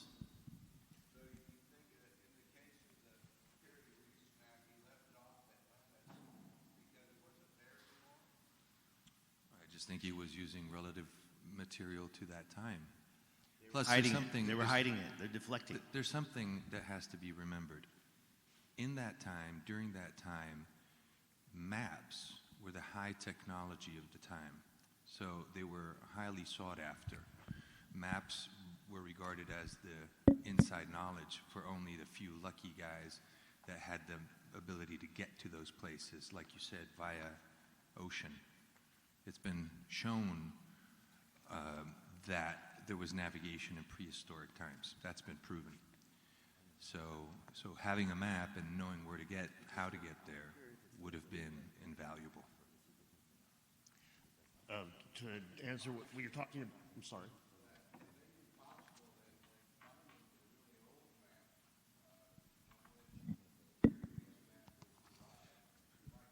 Sure.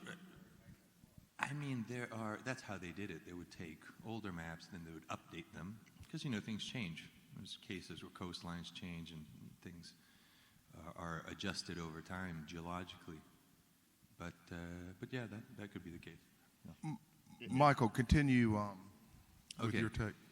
I'd like to start with some basics. Let's get back to the roots a little bit, because I think we're sort of jumping all over the place. No offense. Thank you guys. I appreciate everybody. But I just mean, let's get back to, let's call it the Bible of Atlantis, because really this is our reference material. Now, for those of you who haven't fully read it, or perhaps haven't been to the location that Plato describes, I'll get into it real quick. Plato, first of all, describes that, at least the stories in his dialogues, he describes that this great Atlantic culture spanned and controlled the majority of the Mediterranean, from Egypt all the way to the Straits of Gibraltar, and more, and further. Now, he locates its capital, its epicenter, its control center, without a doubt, he says it, I'm happy to show you guys, in the region the Greeks knew as Gades, which is documented, that's Cadiz, where they spoke the language of Gaderus, or Emulus, who was the twin brother of Atlas.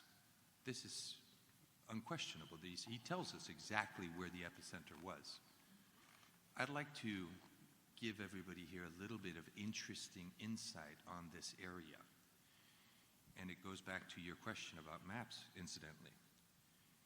This area currently, and for the last 1,000 years, the region, province of Cadiz, was controlled and is still, well, now it's more of a noble family, was controlled by a monastic family, the oldest monastic family in Europe, by the name of the Dukes of Medina Sidonia. Medina in Arabic means city. Sidon, city of Sidon. Who's Sidon? Poseidon, right? So this family lives, they have their palace in, they're friends of mine actually, I know the son. They have their palace in Sanlúcar de Barrameda, which is, if any of you saw our presentation the other day, that's the city that where I live, where I was drawn to for the purpose of this film, and then I fell in love with the place. It's the same place where Christopher Columbus and Magellan sailed out of. Now think about that for a minute. The Palace of Medina Sidonia also, incidentally, is the home of the oldest archives in Europe. Most of the archives were maps, documents, how to get to the New World, so on and so forth. There's a secret that Columbus knew. He knew how to get to the New World and back for a reason. He had access to these archives, and he knew that to get to the New World, which Plato describes. Now, anybody who's read this will read a special phrase at the beginning that says, past the Pillars of Hercules, into the Atlantic Ocean, but not in the region of Gades, but not as far as the opposite side of the Grand Ocean to the boundless continent, which is to say, that is why when the Spaniards first arrived in the continent of America, they looked at each other and said, Plato was right. He knew this continent was here. Keep that in mind. Columbus knew about two phenomena that allow for the navigation of the Atlantic Ocean. He knew that there's an underwater current that takes you in one direction towards Americas via the Canary Islands. And to come back, you had to go via the Azores, right? So, that the Azores is part of this great empire? Undoubtedly. That the Canaries is part of this grand empire? Undoubtedly. That North Africa is part of this grand empire? Undoubtedly. In fact, just so you all know, what you saw the other day is just a fragment of the beginning. It's just to show, look what Plato says, look what we found. But we have an entire episode in North Africa. We talk about Morocco. It absolutely was. Tunisia. There's things in Malta, Sardinia, throughout the entire Mediterranean that absolutely belonged to this empire. Now, I want to get to something very clear about the study of Atlantis and the study of civilizations, especially civilizations that have reached a certain level of power. We have to discuss geography, we have to discuss strategy, and we have to discuss etymology, the study of words, the names of places. Those are some of the things that remain in history more than anything. Through wars, battles, pestilence, the names of places remain. And those are ancient signs of a connection with this grand civilization. So we know for a fact that Plato says explicitly that this civilization encompassed and controlled effectively the entire Mediterranean and more. That there was, during that time, a global empire? Absolutely. Global empire, global civilizations, plural? Absolutely. That they had contact? No doubt about it. But if we start to confuse places that sit outside of Plato's text, those are just simply outside of the credible encompassment of what Atlantis was. Just like that gentleman who thought Atlantis was at 3,000 meters in Bolivia. Now, let's get back to geography. Geography is the foundation of Plato's texts. If we start to consider other places outside of that, especially places that are remote, it doesn't make any sense. That brings me to strategy. Capital cities are always built strategically. Why was Cadiz strategic? Cadiz controlled the entrance, and again, seafaring people. Cadiz controlled the entrance to the Straits of Heracles. In other words, any ship coming into the Mediterranean, which, let's remember, the Mediterranean till this day remains one of the most optimal places for humankind to live. It's nice. He said you could plant all year long. That's a clue. Where I live, you can plant all year long. I fell in love with filming the place because I would realize every time I would go film there, whether it was November or August, it was always green and sunny. Sometimes somebody was wearing a jacket, but you really didn't know what month it was. That's why you can plant all year around there. If you controlled Gadez, you controlled everything, a piece of merchandise that entered and exited from the Mediterranean. You were a god. Now, it's also an ideal place to distribute your merchandise. Imagine the ocean ways of the world were the highways of the world to distribute your products. Bigger ships would come in, unload all their product into smaller ships, and those would go up into the empire or into the Mediterranean for distribution. That also brings me to the fact about mud. The Donalan National Park is a mudland. In fact, the entire coast of Cadiz is covered in mud. So what Plato says about it having become a non-navigable shoal of mud is absolutely embedded in the soil.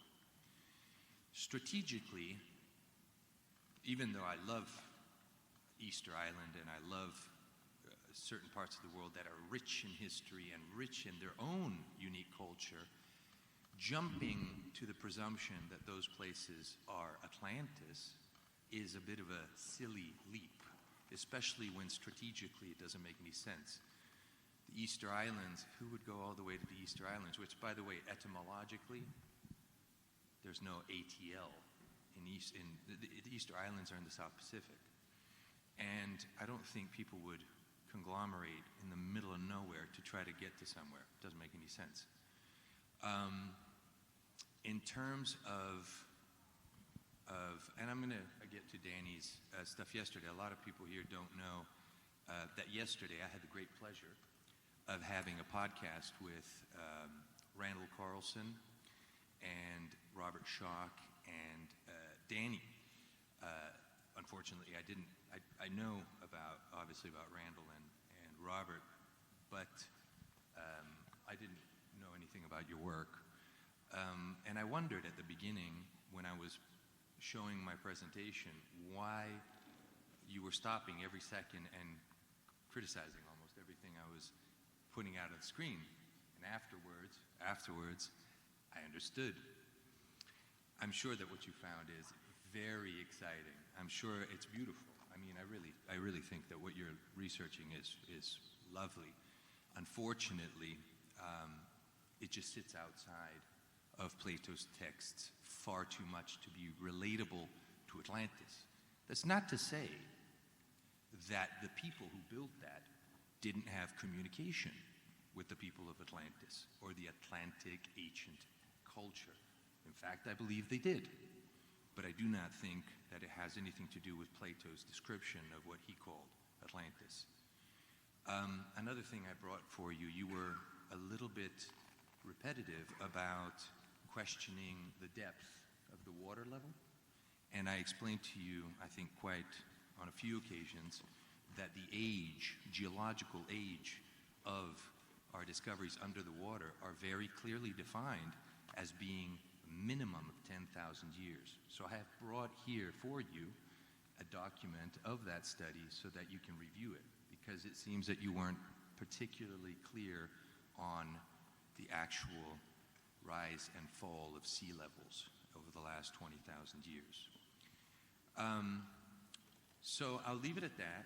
I think that anything regarding Atlantis in the Mediterranean and the Azores and Canary Islands, and if you consider so many cities in Mesoamerica had names like Mazatlan, names that were given to them far before the conquistadors arrived, relates a simple proof point. Those people were in contact with the people of Atlantis. But I keep it firm, what we are finding in Cadiz relates in every single manner, I'm going to expand on that a little bit more, to Plato's text. There's not a single detail, not one, that steps outside of Plato's text. Not one. Oh, wait, I haven't finished. I got to get to yours. Now, Plato's texts discuss the horses of Atlantis, the bulls and cows of Atlantis, and he talks about the elephants. The region I live in has a elephant trade dating back to prehistoric times with 3 types of elephants, including the Asian elephant, which is proof that there was not only an elephant colony in the area which we are studying, but that they had global trade with the East, because that's where those elephants came from. Secondly, the bulls of the Donnellan and the La Vaca Marismeña, they call it, and the horses of the Doñana are the oldest of their species in the world. That's another clue. He talks about the metals. The Rio Tinto mines, which are right there, are some of the oldest mines in the world. They were mined all the way back to prehistory, right? That's another clue. So now, regarding the Richat structure, my dear beta friend, the Richat structure is magnificent. It's, I think, mesmerized many people. Let's just start with strategy and common observation.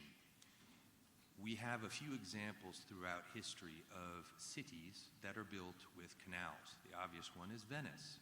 We have Amsterdam. We have Copenhagen. There's many, but we also have all the South American, Mesoamerican cityscapes that were built on artificial lakes with artificial islands. It's a theme that is repeated. But those cityscapes are always built at a human scale. So if there's a canal with a boat passing through, you can cross it. If your grandma's coming over for dinner, you can say, hey, Grandma, come on over for dinner. The Richat structure, as interesting as it is not a man-made city because it doesn't make sense. How tall? It's a huge structure. It spans, depending on how you measure it, between 40 and 60 kilometers in diameter. And the canals stretch almost up to 10 kilometers. That's a proper embarkation. You've got to wait for the right weather. You've got to hope that you can get across. Nobody would build that. Doesn't make any sense. How tall were the people? 400 meters tall. Now, although it's interesting, it also sits at 500 meters above sea level, 1,500 feet. Strategically doesn't make any sense, and plus it's 1,500 kilometers out of viewing range of the Atlas Mountains, which I can see from my house. Okay, from where I live, we see the Atlas Mountains very clearly. I showed it in the film the other day.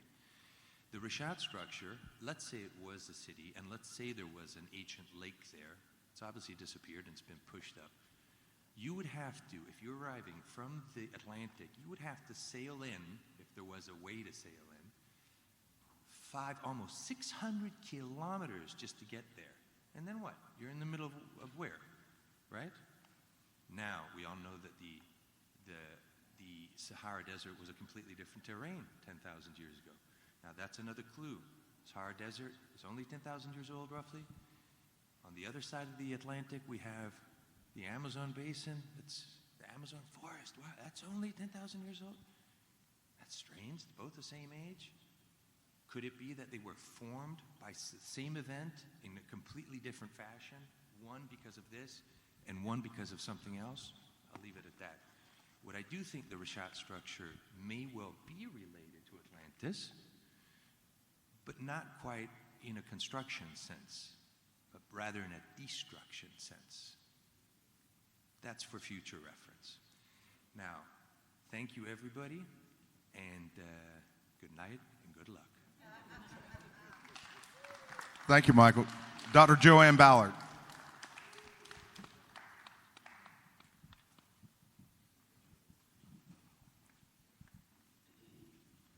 Now, I want people to be thinking about where you stand, and we're going to ask for some hands later, and then for some people to make their own enthusiastic case if they care to, okay?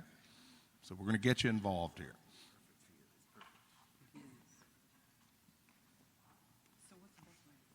I would use my arrow key up and down like that. Okay, so I presented this yesterday, Atlantis in the Sahara. So we went to Tunisia, and the project was headed up by Holden Zhang of the University of Tulsa, and he thinks Atlantis is there. So we went to investigate and see how far we could get, and this is in the beginning stages, but I present some very good arguments for why Atlantis could be in the Sahara Desert in southern Tunisia. This is the team. The Arabs were very welcoming, the Tunisians, and we had a great time with them. We were only able to get 25 feet down into the sand, and we need to go to sea level, which will be at least 60 feet. It's 60 feet below the sand, and we also, 11,500 years ago, it would have been, sea level would have been lower than that. This is an artifact that we found from the depth of 25 feet, and we know that it's a small deer or sheep or something, and this is pending further analysis, a radiocarbon date, maybe DNA, but it has been modified by either a predator or humans. So here we are. Tunisia is sandwiched between Algeria to the west and Libya to the east. So North Africa. And here's a closer in. So we focused on these dried lake beds that are called chotts. And there used to be a large inland sea here, which lends support to the idea of Atlantis being in the Sahara. Because as you look today at the desert, you would think, oh, how could this be a water kingdom when it's nothing but desert? However, there is evidence for an inland sea here. So you fly into Tunis, which was Carthage, and then you make a 7 to 8 hour drive south to the town of Nefta. Tazur is another city nearby. We stayed in Nefta, and there's also a Star Wars film site nearby. I'll just skip through these, some of the wildlife. And the Tunisian architecture, they have beautiful doors, the hotel, the toilet. So I did put in a couple of slides about Atlantis to try and get this absolutely correct as far as like what we're referencing. So the Plato's Timaeus and Critias were written 360 BC, and so the Battle of Atlantis would have been around 11,500 if you add up all of the, dates. So this puts it at about the end of the Younger Dryas. So Poseidon was the founder of Atlantis, and he had 5 sets of twin boys. And he was also, besides being the god of the ocean, he's also the god of earthquakes and horses. So that's something to keep in mind when we think about Atlantis was destroyed by earthquakes and floods. It was probably Poseidon who was, Zeus called a meeting and said, we have to deal with these derelict people. They've really degenerated. And so Poseidon probably dealt with his descendants. So Atlantis had a central island with ringed canals and a huge fertile plain. Plato married Cleto, had the 5 sets of twin boys, and the ringed island complex was about 14 miles across. The city with the outskirts was about 89 miles across. Their combined Army-Navy had over 1 million people in it. If you go by the divisions of the fertile plain and the allotments that people had. So if there was over 1 million people in the Army and Navy, there would have been more than that in the total population. There were hot springs and cold springs on the island. And so this is an interesting point I will bring up later. So as time went on, the generations just became more greedy and were busy attacking all the surrounding nations. And I just thought I'd point out the camels can swim, by the way. So if we've gone from an aquatic kingdom to now we've got a desert, well, maybe the camels adapted right along with it. So these camels in the big picture are from India, and the one in the open ocean is think, Saudi Arabia. So this is a scale drawing of Atlantis. So we can see 5 stadia for the central island. And a stadia is about 176 meters. So that's how I derive my calculations of 184. 184 what? A stadium is 184 meters. It depends on which version you get. Correct. You know, Can I there's just, several. I'm sorry, one little detail. When he describes the circular cities, he describes it in detail, and he describes it in stadia. Right. And it isn't 14 miles in diameter, it's 2 kilometers in diameter. I'll explain that later. I can read it to you if you like. Well, it depends. Doesn't depend. Because It's this, written right here. No, I've got 2.95 miles for this portion of it. I thought you just said 14 miles. That is for this bigger part. I'm sorry? This bigger part. Do you see it on the drawing? You know, Oh, right, with the canal, but you're including the canal that led to it. Okay. Are we talking Egyptian stadia? Because there's several different types of stadia. Yes, there's several types of stadia. So we picked the 176 meters. You know, there could be some variation. So this gives you a ballpark. So the central island, this is like 3 miles across. The drawing on the left with the central island and the 2 rings and the canals is about 3 miles across. But then when you include the surrounds to it, it's about 14 miles. And these are just rough, you know, because depending on which stadia interpretation you pick, you know, but it gives us a ballpark. So this is Holden Zhang's diagram, and this is where he thinks that Atlantis is between the Chott Jared and the Chott Melrir, and that's the general location where we were looking, and and you can see to the north there's the mountains. So the destruction of Atlantis, Timaeus and Critias, so this is all giving the specifics of how it was destroyed. In a single day and night of misfortune, all your warlike men in a body sank into the earth, and the island of Atlantis in like manner disappeared in the depths of the sea, for which reason the sea in those parts is impassable and impenetrable, because there is a shoal of mud in the way, and this was caused by the subsidence of the island. This happened directly after the battle between the Athenians and the Atlanteans, and the Athenians were the only ones that could stand up to these warlike and aggressive Atlanteans. And so once they had defeated them, then the earthquake and the floods happened. In the Critias, let me begin by observing, first of all, that 9,000 was the sum of years which had elapsed since the war, which was said to have taken place between those who dwelt outside the Pillars of Hercules and those who dwelt inside. Of the combatants on the one side, the city of Athens was reported to have been the leader and to have fought out the war.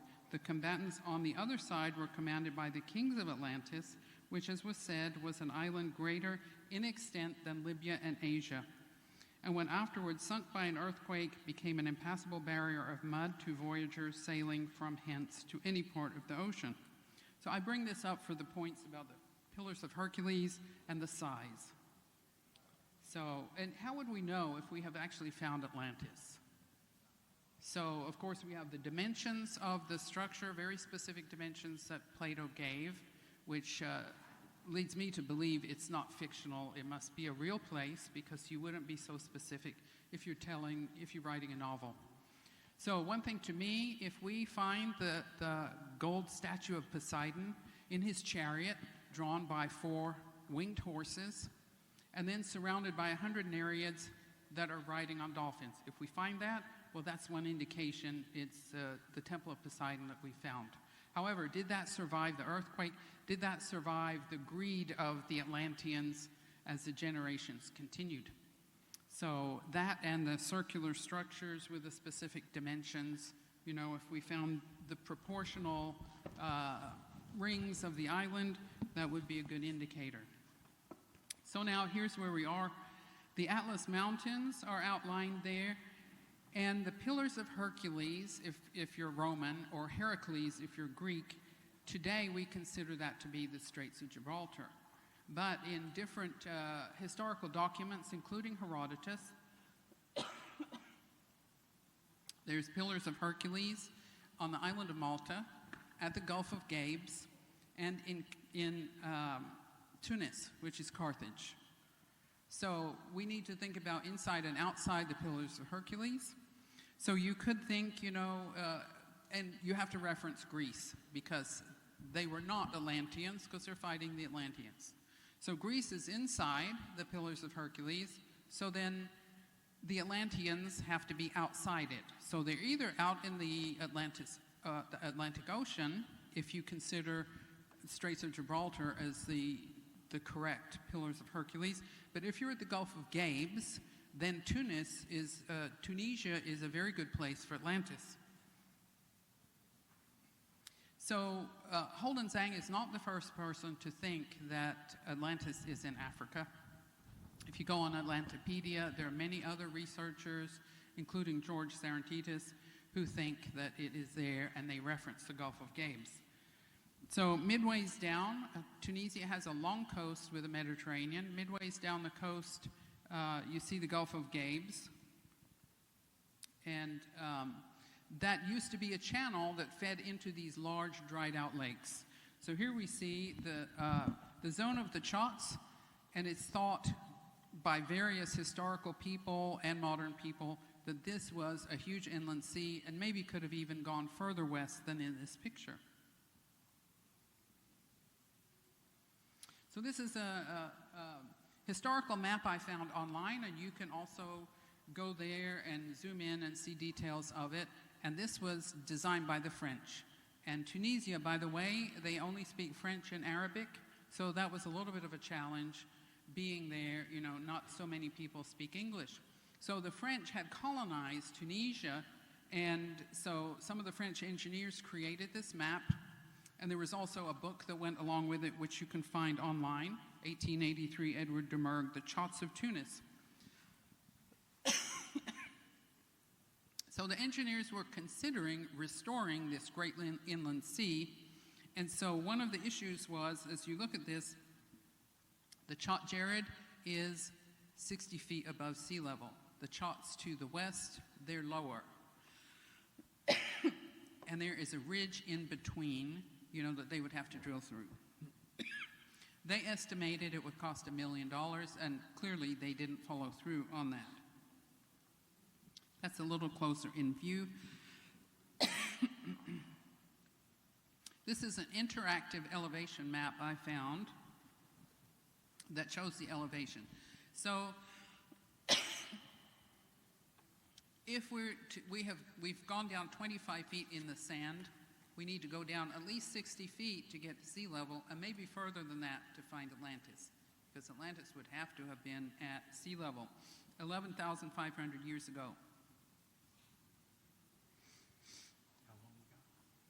11,500. No. Are you getting? How many more slides? I'll zip through them. I just want to make sure it's not the whole presentation from yesterday. That'd be an hour. No, it was about 35 minutes. Okay. Because we had Q&A. Okay. So I just want to explain that sand moves around a lot in the desert.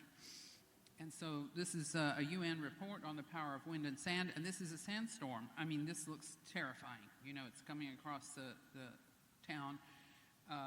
And so people out there in the desert will wear a shema so that they can cover up their face and protect themselves from the wind, the sand, and also the sun. And that's the shema. So this is showing you how mobile the sand is, and it can cross the roads, and they have to regularly clear the roads of the sand. And so this is just an indication that for us to have 60 feet of sand, the sand is always moving, so it wouldn't take 1,000 years to get that much depth. These are some views inside an abandoned house in the UAE, just showing you, the effects of sand and how it can move. This is a buried city, a Roman city founded by Trajan in AD 100 that was totally buried by sand after it was abandoned and hidden for 1,000 years, and then later it was unearthed. So that's a lot of, if you're looking at Atlantis, it could easily be buried underneath the sand. And also, you know, we know that the not Atlantis, but the Sahara used to be green. The African humid period extended from about 15,000 years ago to about 5.5 thousand years ago. And we know this from taking marine cores off the coast of Africa, as in here. You know, Domenical and others have done a lot of research on this, so that's how we know that it used to be green, as well as archaeology of the region and rock art showing animals such as giraffes. Here's the rock art. We had the buried river valley, the Tamanrasset River, and mega lakes, and of course those chots were mega lakes, and they're larger than, you know, the Great Salt Lake. It's a huge expanse, a huge area that used to be wet and is now dry. The onset and the termination of the African humid period was very rapid. So let's see, and Herodotus also refers to the green Sahara, so there's not only our scientific evidence, you know, but the rock art and Herodotus talking about that. So another piece of evidence to this whole idea of Tunisia, the great inland sea, and was this really the location of Atlantis, is Lake Tritonis, mentioned by Herodotus, was in Libya. So Libya, as we think of it today, is a country, and so when Plato said Atlantis is as big as Libya and Asia combined, that's a country and a continent. Why would you mix those two things? But back when Herodotus was writing these histories, Libya, they weren't sure how big it was, so it probably extended across all of North Africa. And so then, if you're saying all of North Africa and Asia, now you've got a very big area, and Lake Tritonis was in Libya. And the importance of Lake Tritonis is considered to be the birthplace of Athena, and Athena was the daughter of Poseidon. And later, she had a fight with her dad and decided Zeus is going to be my dad. So according to these histories of Herodotus, Athena was the daughter of Poseidon, and Lake Tritonis is placed in Libya, which Diodorus says it's in southern Tunisia and parts of Algeria. So I think that is supportive of Atlantis being where we did the dig in southern Tunisia. So Diodorus Siculus, the Greek historian, mentioned Tritonis in his writings. So he's the one that said he thought it was in the modern-day region of southeastern Algeria and southern Tunisia, specifically the Chott El Djerid area.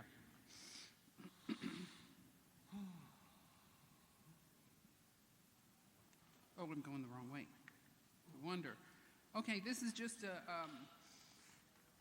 there's hot springs. So when we were there at the dig site, we were near a date palm plantation, and there was water that was only 6 to 8 feet deep. And so we were kind of surprised at that because we thought deserts don't have water that close. But anyway, the farmers out there, date palm plantation owners, will also take water from deep hot springs. So it's come from maybe a mile deep, and so they pump that hot water up, and they cool it on these baffles and feed it into like this labyrinth to further cool it, because it doesn't have all the minerals with it. So they don't want all that mineral rich shallow water creating calicity and that kind of thing.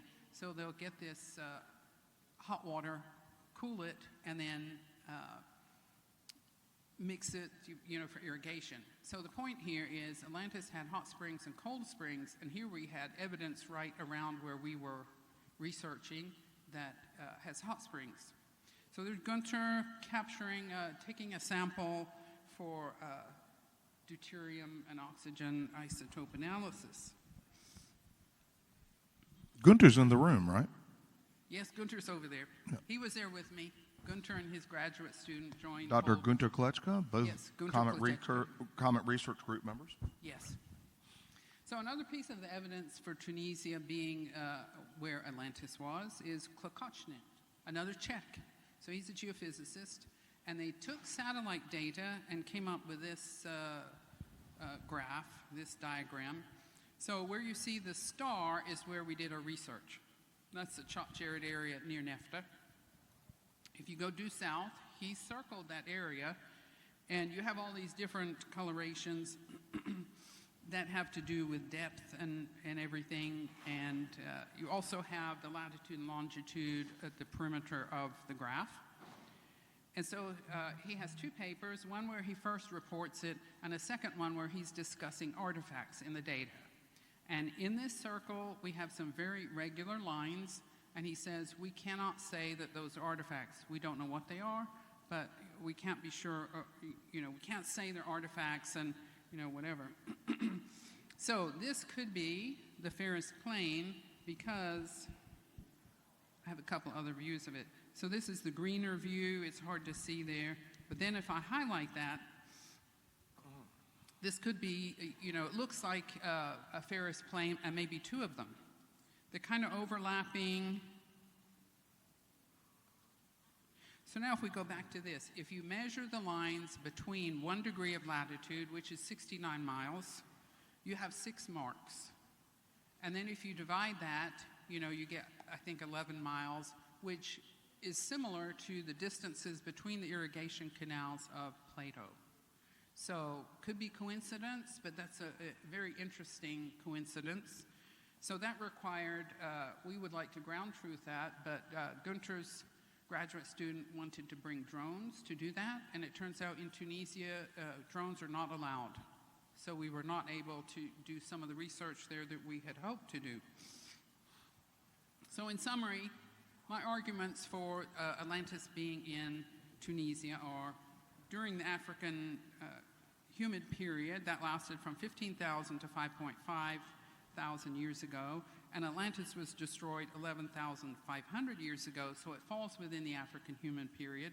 We have a large inland sea, evidence of which from, reported by Herodotus and also the French engineers, we have the remnants of these giant lakes, these giant dried out lakes.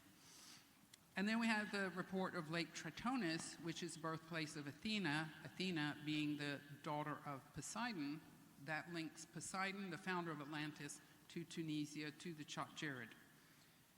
And then we have the fact that Atlantis was as large as Libya and Asia combined. And we also have the Atlas Mountains, and the oldest son of Plato and Cleto was Atlas. So that's right nearby. And Lake Tritonis was in Libya, so it puts it right there in the ballpark. Pillars of Hercules, there seems to have been multiple locations for those. So if you put the Pillars of Hercules at the Gulf of Gabes,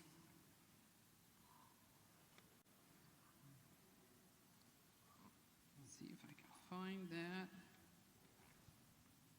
So the Gulf of Gabes is to the east of this zone of Chotts. And so that was,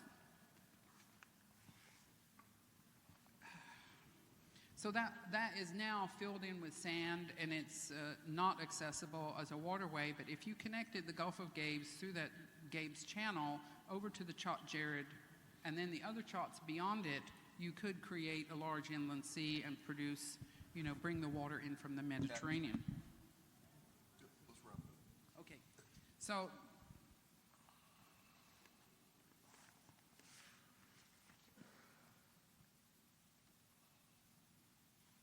So then I have Klokochnik, the geophysical data, and the hot springs. So all of these things together present a pretty good case, but we're in the beginnings of our investigation, so, that's what I have.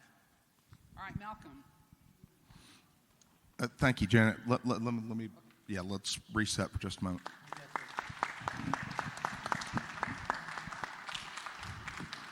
Excellent case, Joanne.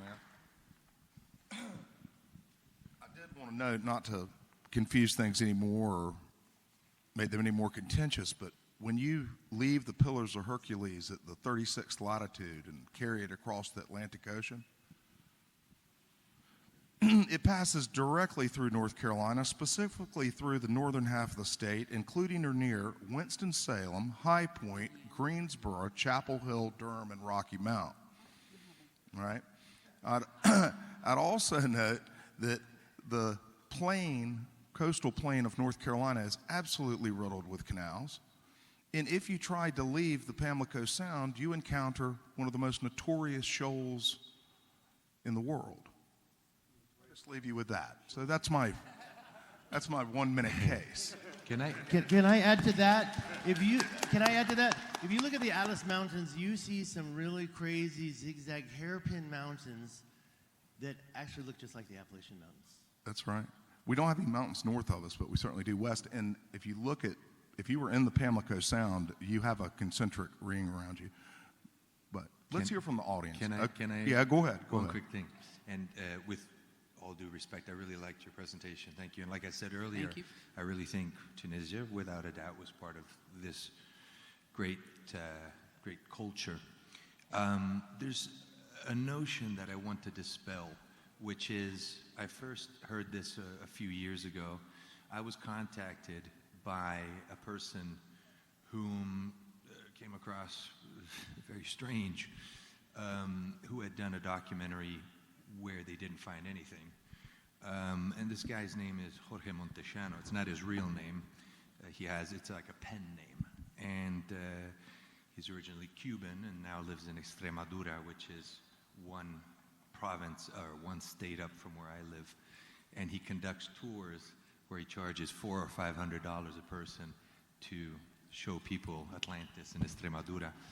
And there was this concept that there were some people suggesting that they weren't talking about the Straits of Heracles where Gibraltar is, but where Malta is. That notion's already been dispelled. The simple fact, somebody came up with that and it's erroneous. The simple fact was that it's been proven already through the discovery of many different types of relics, artifacts, pottery, and the types of burial, that there was clear commerce throughout the whole Mediterranean, spanning from Iberia, Spain, all the way to Egypt. And we found plenty of proof of this kind of thing in the Tyrrhenian Sea, which is Italy. So the idea that, there's this concept that no, the Mediterranean was two lakes. That was millions of years ago. And the idea that Plato was talking about the straits having been there between Malta is rubbish. And the scale of the city, I'm sorry, I just want to read this real quick. He's talking about the circular city. Now, rewinding to 184 meters being one stadia, roughly. Well, we can accept a 10-meter what's the word? Right? Tolerance, right? Differential. So he says, now the largest of the zones into which the passage was cut from the sea was 3 stadia in breadth, right? That's just about 500, 500 something meters, right? And the zone of land which came next of equal breadth, but the next 2 zones, the one of water, the one of land, were 2 stadia, and the one which surrounded the central island was a stadium only in width. The island in which the palace was situated had a diameter of 5 stadia, and this including the zones of the bridges, which was the 6th part of a stadium in which they surrounded by a stone wall on every side, placing towers and gates. You calculate that, that's 2 kilometers roughly. It's very simple. Well, you see it in my diagram, and I took that directly from Plato and just did the conversion, so. Just wanted to say one. Okay, let's start warming up with the audience here. I just want to see one. little show of hands now. Hold on, Stig. Hold on. Who is partial to the Azores? Yeah. Okay. Who favors Rishat? Okay. That's bad news for Jimmy's views, right? You know, that it's kind of falling out of favor a little bit a couple of years ago. Who favors Tunisia? Okay. Okay. Sundaland.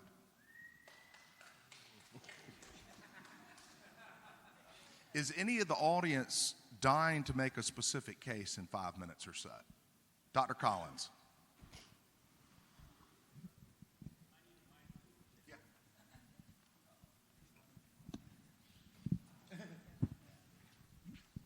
Oh, I've been. And Dr. Steve Collins, Dig Director, Tal Halamam Excavation Project. Yeah, this is my world. My expertise, I'm been a field archaeologist for over 35 years. I'm still in the field. I excavated this continent, Near East. I'm an expert in ceramics. I'm an expert in ancient Near Eastern history, blah, blah, blah, blah. And blah, ancient blah. texts. Ancient texts. I deal with all the ancient languages. I'm just writing notes, so I just kind of respond to everybody. So it's just going to be one big shotgun blast. Nobody in particular. We have no written text of anything before 3000 BC. Please put the mic. Say that again? Yeah, a We little have closer. no written texts of anything before 3000 BC, period. No, that's not correct. That is correct. No, that's not correct. No, Written tradition. language systems didn't exist until around 3000. A writing 3300 system? at the Writing earliest. system. Writing systems. No, that's incorrect. The oldest writing known to have been found I'm not before talking about writing. We have writing in the Neolithic period. Text. I'm talking about texts. Like, okay, books. Texts, literary texts or historical texts or any kind. I wouldn't argue with me if I were you. There are no written texts. There are no eyewitness accounts of anything. Herodotus is bad enough. As a historian, nobody in the archaeological world takes Herodotus too seriously. His history is pretty messy and pretty unusable. Plato was neither a historian nor a geographer nor an archaeologist. Archaeology didn't even exist till the 20th century. Just because a text is ancient does not mean it's correct. I mean, anyway. Does that include the Bible? Hang on. I'm detecting your Just because the text Santorini. is ancient doesn't mean it's correct. Steve, does that Archaeology- include the Bible? Hang on. Archaeology did not exist until the 20th century. Thus, 19th century commentators on the ancient world were nothing more than naive speculators, even gullible imaginators. So forget talking to 19th century scholars about trying to interpret the ancient world. Archaeology didn't exist as a science until the 20th century. The people that were digging in the Near East from Europe or America were simply not much more than treasure hunters. Ancient people populated all the global space that was available to them. Seas rose, seas fell. Thus, buried human occupational sites of all levels of sophistication are now submerged all over the planet. And so this is really a rule and not an exception in coastal areas. Another point, geological formations are easily misinterpreted by non-experts as human-made, and I see this a lot in my field. Another point, the only way to determine human occupation in any location is to do scientific excavation, which includes stratigraphic analysis and confirmation by means of things like radiocarbon dating and other methods. Also, archaeology must also confirm cultural horizons based on artifactual assemblages. I haven't seen any artifactual assemblages here. Nothing I've heard today meets even the most basic protocols of scientific archaeology. What I have heard is classic imaginative speculation in this manner, and this is what I've heard. Perhaps, possibly, maybe, therefore. That's not science. I've met 1,000 like you. Let's call all of this for what it is. These are curiosities, and they will remain so until they are scientifically and archaeologically verified. But To the gatekeepers. that's just, as a professional working archaeologist, a field archaeologist who's actually in the ground, that's my take. So you are Steve, hold on. Let allegory. me just ask one question of Steve. Hold on. Did you see the premiere the other night of the movie? Did you see the movie premiere? Yes. What did you think specifically of Michael's work? Because I actually liked it. right. Yeah. And what I would say, even though I kind of hold Plato out there as not much of a geographical source, One thing I would say, he's the only one that talks about Atlantis. So if you're going to talk about Atlantis, you're stuck with Plato, and you've got to use Plato. Exactly. I mean, that's, yeah. So you're right about that. You're exactly right about that. And by the way, I'm not saying that Atlantis doesn't exist. I'm saying it absolutely. I've often taught, and I've been criticized for this, that ancient people never made up fictitious geography. Steve, that is one of your fundamental So tenets. I'm not saying I totally disagree, I would like to make a funny little comment. Yeah. I had the great privilege over the last 8 years to work with some incredible scholars and academics, two of which my dear friends, Digby Stevenson, who's one of our archaeologists, who's actually an expert on the Iberian Peninsula, generally specializing mostly in Roman. But his best friend, Dr. Jeffrey Tass, bless his soul, passed away. I was working with him on a site in Egypt called Hawara. And they both, Jeff Tassi and he was a professor of Egyptology at University College London, and he was our partner in the project, hardly a nobody. And neither is Digby. And it's a funny conundrum because even though they were best friends, even though they both studied at University College London, for people who don't know what that is, it is pretty much the epicenter of modern day archaeology, and Egyptology was founded by Flinders Petrie. In fact, they even have his body in the lobby of the university. You asked Jeffrey Tassi, what are your thoughts on Atlantis? And he would not even look at you. He would not even look at you. Then you would ask Digby, his best friends, what are your thoughts on Atlantis? And he would say, do you know what? I actually have a big interest in this. I was looking into the possibility, and he had a completely different approach to it. So, bottom line is, you're going to find people are people, regardless of, we have to remember, archaeology is not a science. It's a conglomeration of techniques. It's useful, but it's not a science. And so it boils down at the end of the day to the person. And I've met, over the course of the years, academics that are wonderfully open-minded and others who have fixed their ideas and they will never budge. And with that kind of mentality, you're never going to move forward. Yeah, and and we don't disagree on that point. All I would say is, when you're looking for a civilization, you have not found it until you have stratified architectural artifactual assemblages, which is what we to look found. at. We found plenty of that. I haven't seen the artifactual We found it all. assemblages. We found all Later, of I'll show you something. And I by did. the way, could I- it has to be an artifactual assemblage. May I ask why this that doesn't apply goes to the back Sea Peoples? 10 or 12,000 years. May I ask why Yeah. that doesn't apply to the Sea Peoples? Yeah. The Sea Peoples are considered to exist by most historians, most Sure. archaeologists.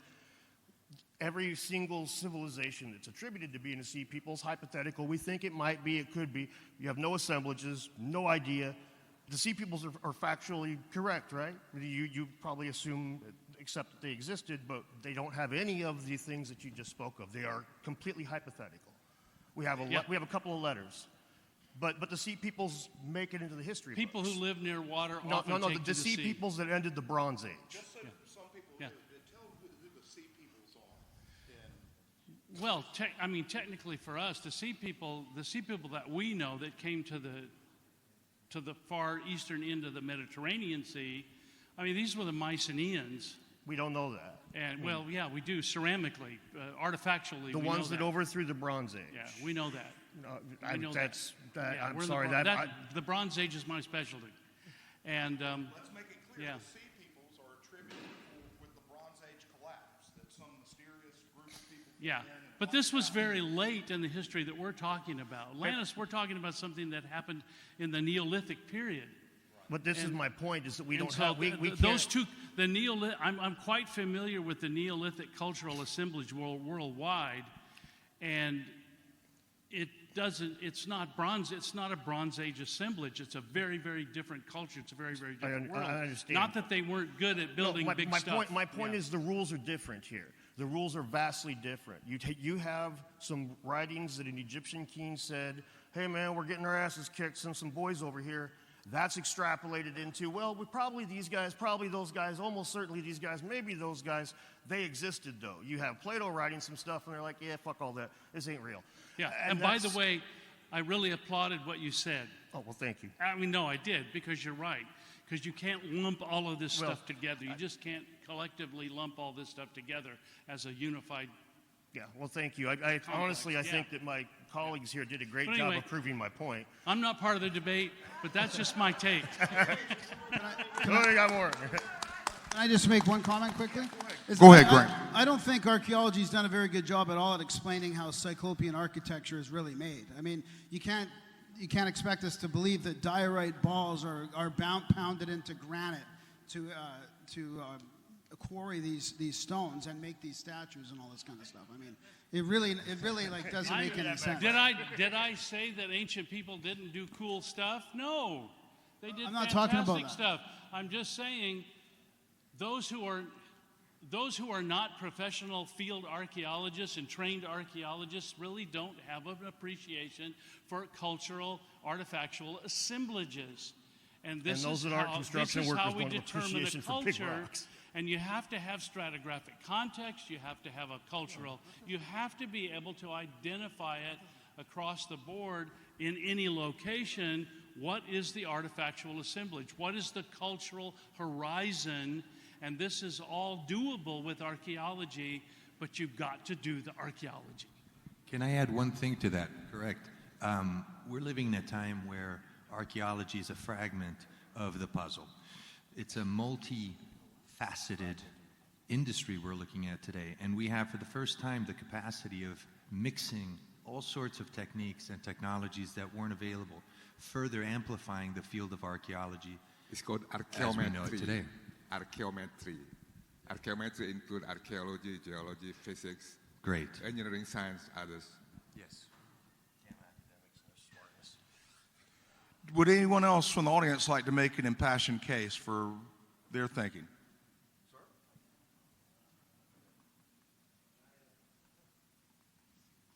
Yeah, he's got to take yours this time, George. I ain't going without the mic.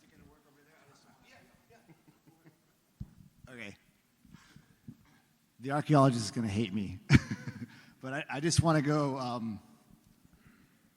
So, a couple of things. I'm a little bit disappointed because I thought this was going to be a fun debate because it's like the Atlantis debate. We're in the Cosmic Summit 2025. And the first thing I hear is, trust the science. And Plato is the Bible. And nobody wants to talk about psychics or anything fun. So, I'm going to go where you guys don't want to go. Okay? So, keep in mind that there's a guy doing past life regressions over here. So, it's like, this is a Cosmic Summit. So, and also, I just want to say that for those of you that don't believe in psychics, if you don't know about the Stanford Research Institute, credentialed scientists with PhDs, not certificates, they actually studied it for decades, and it's real. They determined that, there's tons of evidence. The CIA uses psychic spies. So remote viewing is real, and if you don't want to believe it, you got to Look at my channel, 2013 video I did on Common Einstein. I'm not a problem with remote viewing. Okay, so I don't I trust just that for science. fun, just for fun, because I'm just saying, let's stick with Plato. I think it's fun to talk about what did Edgar Casey, who's like everybody knows Edgar Casey. He's like, well, if you don't know who he is, he's one of the most famous psychics. He lived, I think, almost 100 years ago, and he talked about Atlantis.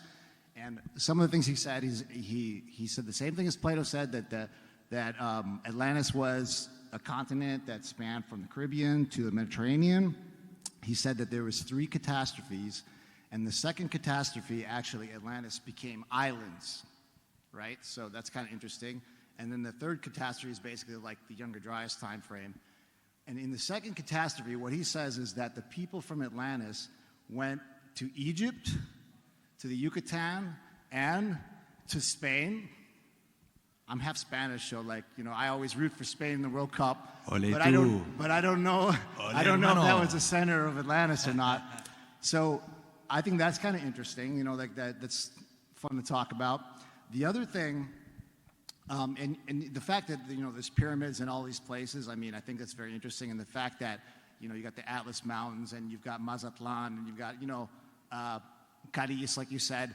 Well, we have New England, right? But that's not England. We just. Well, I said Cadiz. Yeah. So, like, Cadiz was mentioned, you said it was mentioned by Plato, right? So, like, all of these places, they sound like Atlantis, they sound like some place that Plato mentioned. Well, we have New England. It's not England, but English brought it over here. So, like, obviously there was some spreading of that. So that, the other thing, I'm sorry, I wrote down some notes here so I don't forget.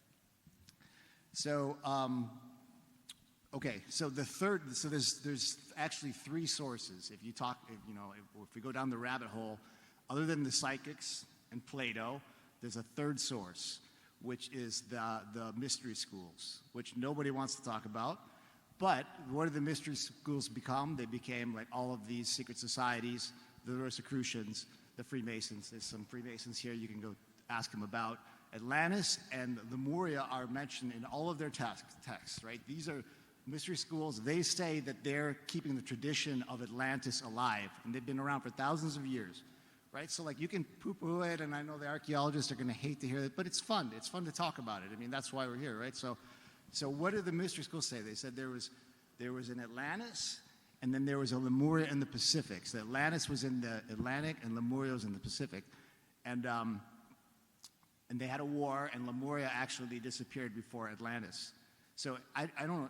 To me, I think that's very interesting with all the stuff that's in the Pacific. You've got Gunung Padang, you've got Nan Madol, you've got Easter Island. Perhaps that was another civilization because they have kind of a different style than the pyramids and things like that. Pre-Atlantis. Can I? Pre-Atlantis. I love this question. I love what you said. I love it. One of the things about what we're doing is obviously we're trying to keep everything as scientific as possible. This Cosmic Summit. However, when investigating such a subject, you have to read almost everything, right?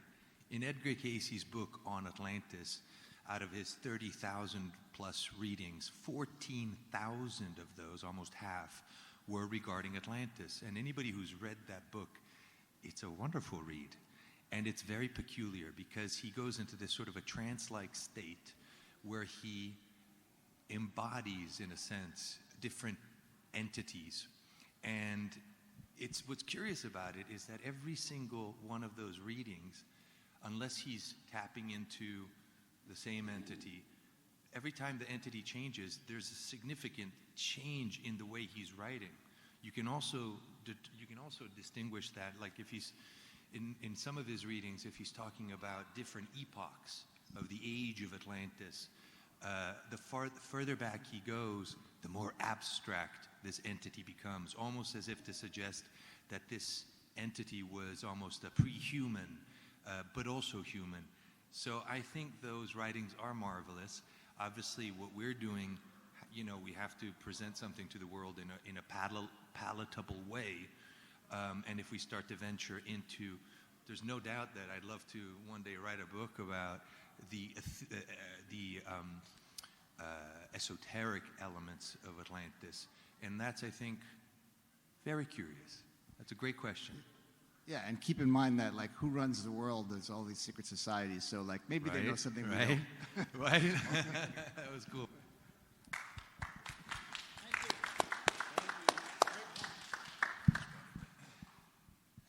Anyone else? George, No one can want to jump I- in the fray?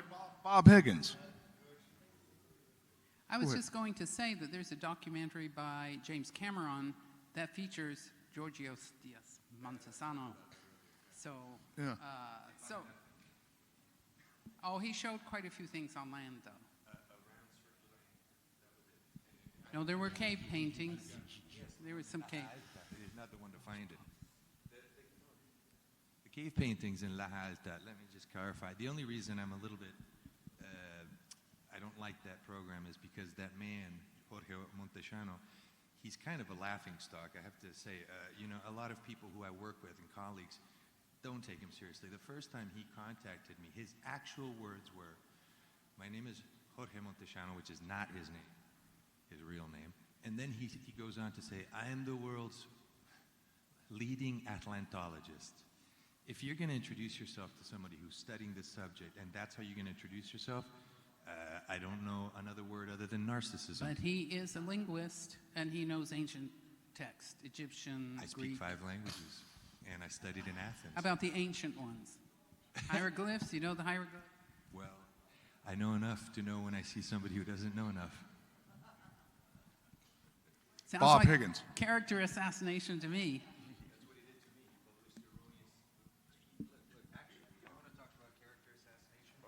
This man saw what I was doing or we were doing and immediately attacked it. He didn't contact us. He used without permission our imagery in order to try to strengthen his points of view. If you're going to try to strengthen your point of view, mind your own business. Go do your own thing. Don't demonize other people. So that's what I think of that man. That man is a clown. Poisoning the well. Go ahead, Bob. So I saw or heard that Atlantis had a military force on the order of like 1 million people. Now, if you can imagine 1 million people in a country or a civilization that controlled the Mediterranean, I would presume that most of those soldiers were Navy. And if they were Navy, how many boats would it take to support a million sailors? Oh, they had 1,200 ships, is what Plato says. It would take a lot. You would expect that most of those people are not going to be doing shore duty.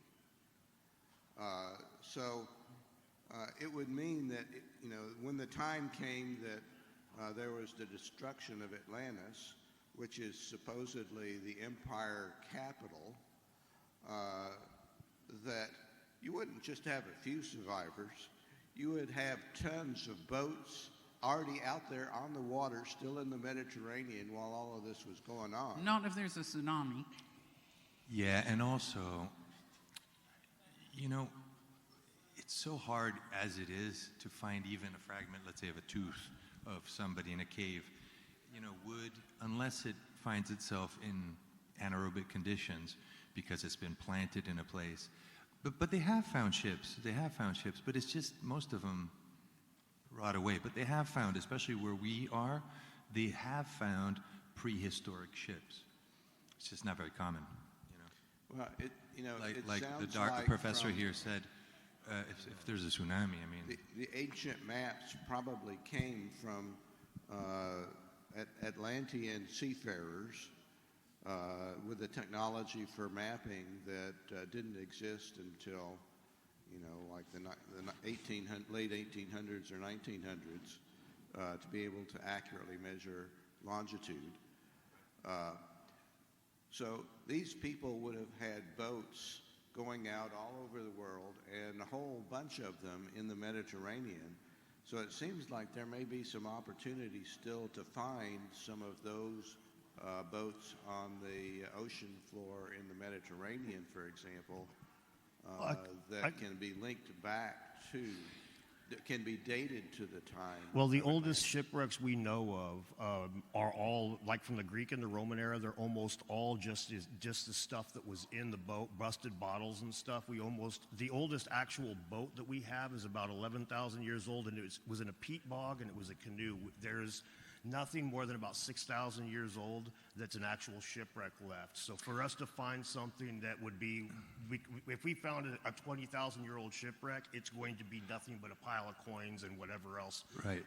That's pretty much ubiquitous unless it's in a I'll peat send bog. you a cool article. They found shipping remains from the Chalcolithic. So I'll find that for you. It's very cool. But There I'm are sure some they're there. old shipwrecks in the Dead Sea, I believe. Yes, there's other examples, but these are places where there's sterile. There's no bacteria in the Dead Sea, and so the boats don't get deteriorated. They don't get eaten. I mean, it would be interesting if they found some link in one of those really old boats that they find in the Dead Sea, somehow find a link back to an Atlantean armada. Maybe the Coracalcum metal or something. That'd be interesting. In like one of those really old boats and date that boat back to the time of Atlantis. So But if you could radiocarbon date, if you found a boat and it was wood, you could radiocarbon date it, and if it falls 11,500 or earlier, then you could consider it in the Atlantean realm. But it seems like there would have been an awful lot of naval hardware associated with Atlantis that still has the opportunity to be found. Bob, do you feel there was such a place? Do you think there's some truth to it? Well, there probably was such a place, but just like the United States, yeah, we have a capital, Washington, D.C. If Washington, D.C. sunk into the ocean, there would still be a United States. I think it might have been a lot bigger. It was described as being as big as Libya and Asia, and that's pretty darn big. So, you would notice that geography disappearing.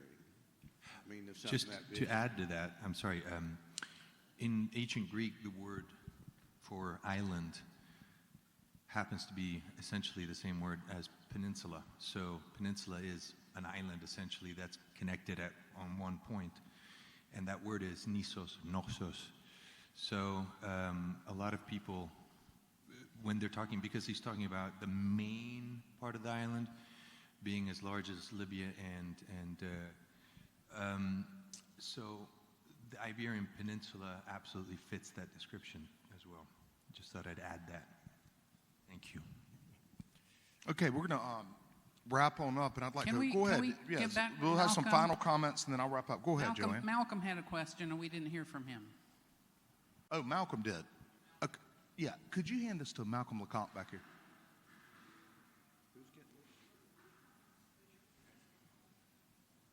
Dr. Malcolm LeCompte of the Comet Research Group. Joanne, you showed some maps. Can you tell me what the spatial resolution of those lineations that you saw, linear features? The reconstruction with the island of Atlantis, is that No. what you're asking about? Just the formations that you said looked like they were man-made. I just wonder what the spatial resolution of the data, the original data was. Not the reconstruction, but the original data. Are you referring to like the map of Africa or the Atlantis diagrams? No, the one that was a close-up, and it was a green map. It was one of the green last- map.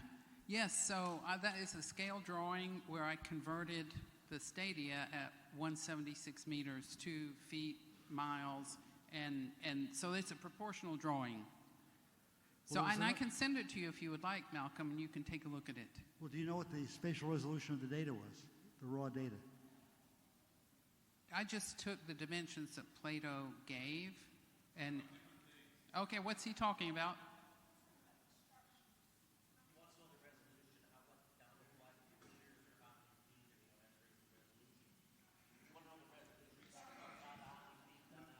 Say again? The map itself. The spatial resolution of the original data. It's going to be in pixels, and what are the size of the pixels? As far as the dig, we were able to go down 25 feet. No. I'm talking about horizontal features, surface features. Okay, we're going to have to take that discussion to lunch, but I'd like to point out one thing. You know, one person we probably all have in common is admiring their work is Graham Hancock. And Fingerprints of the Gods made two stunning claims that were pushed back on immediately, to say the very least. And that was that there was a tremendous cataclysm roughly 13,000 years ago, and that a precursor civilization, as I call it, existed prior to the cataclysm. Both of those were equally heretical and ridiculous to some quarters at the time. That was in 1995. In the meantime, we've proven the cataclysm. So 50%, if you want to look at it that way, of his proposition, I believe is fact now. we got to keep working on the other half, right? And let's give these guys a hand for trying to get to the bottom of it. I just want to say thank you, Howard George. You're awesome, man. You're really awesome. You're just a great guy, and what you've done here and what your team has done here has been a great pleasure for me. Thank you. I'm going to extend another 5 minutes for the thank yous for George. No, thank you very much, Michael, and thank you for coming. For George. Let's give it up for George. Takes a village.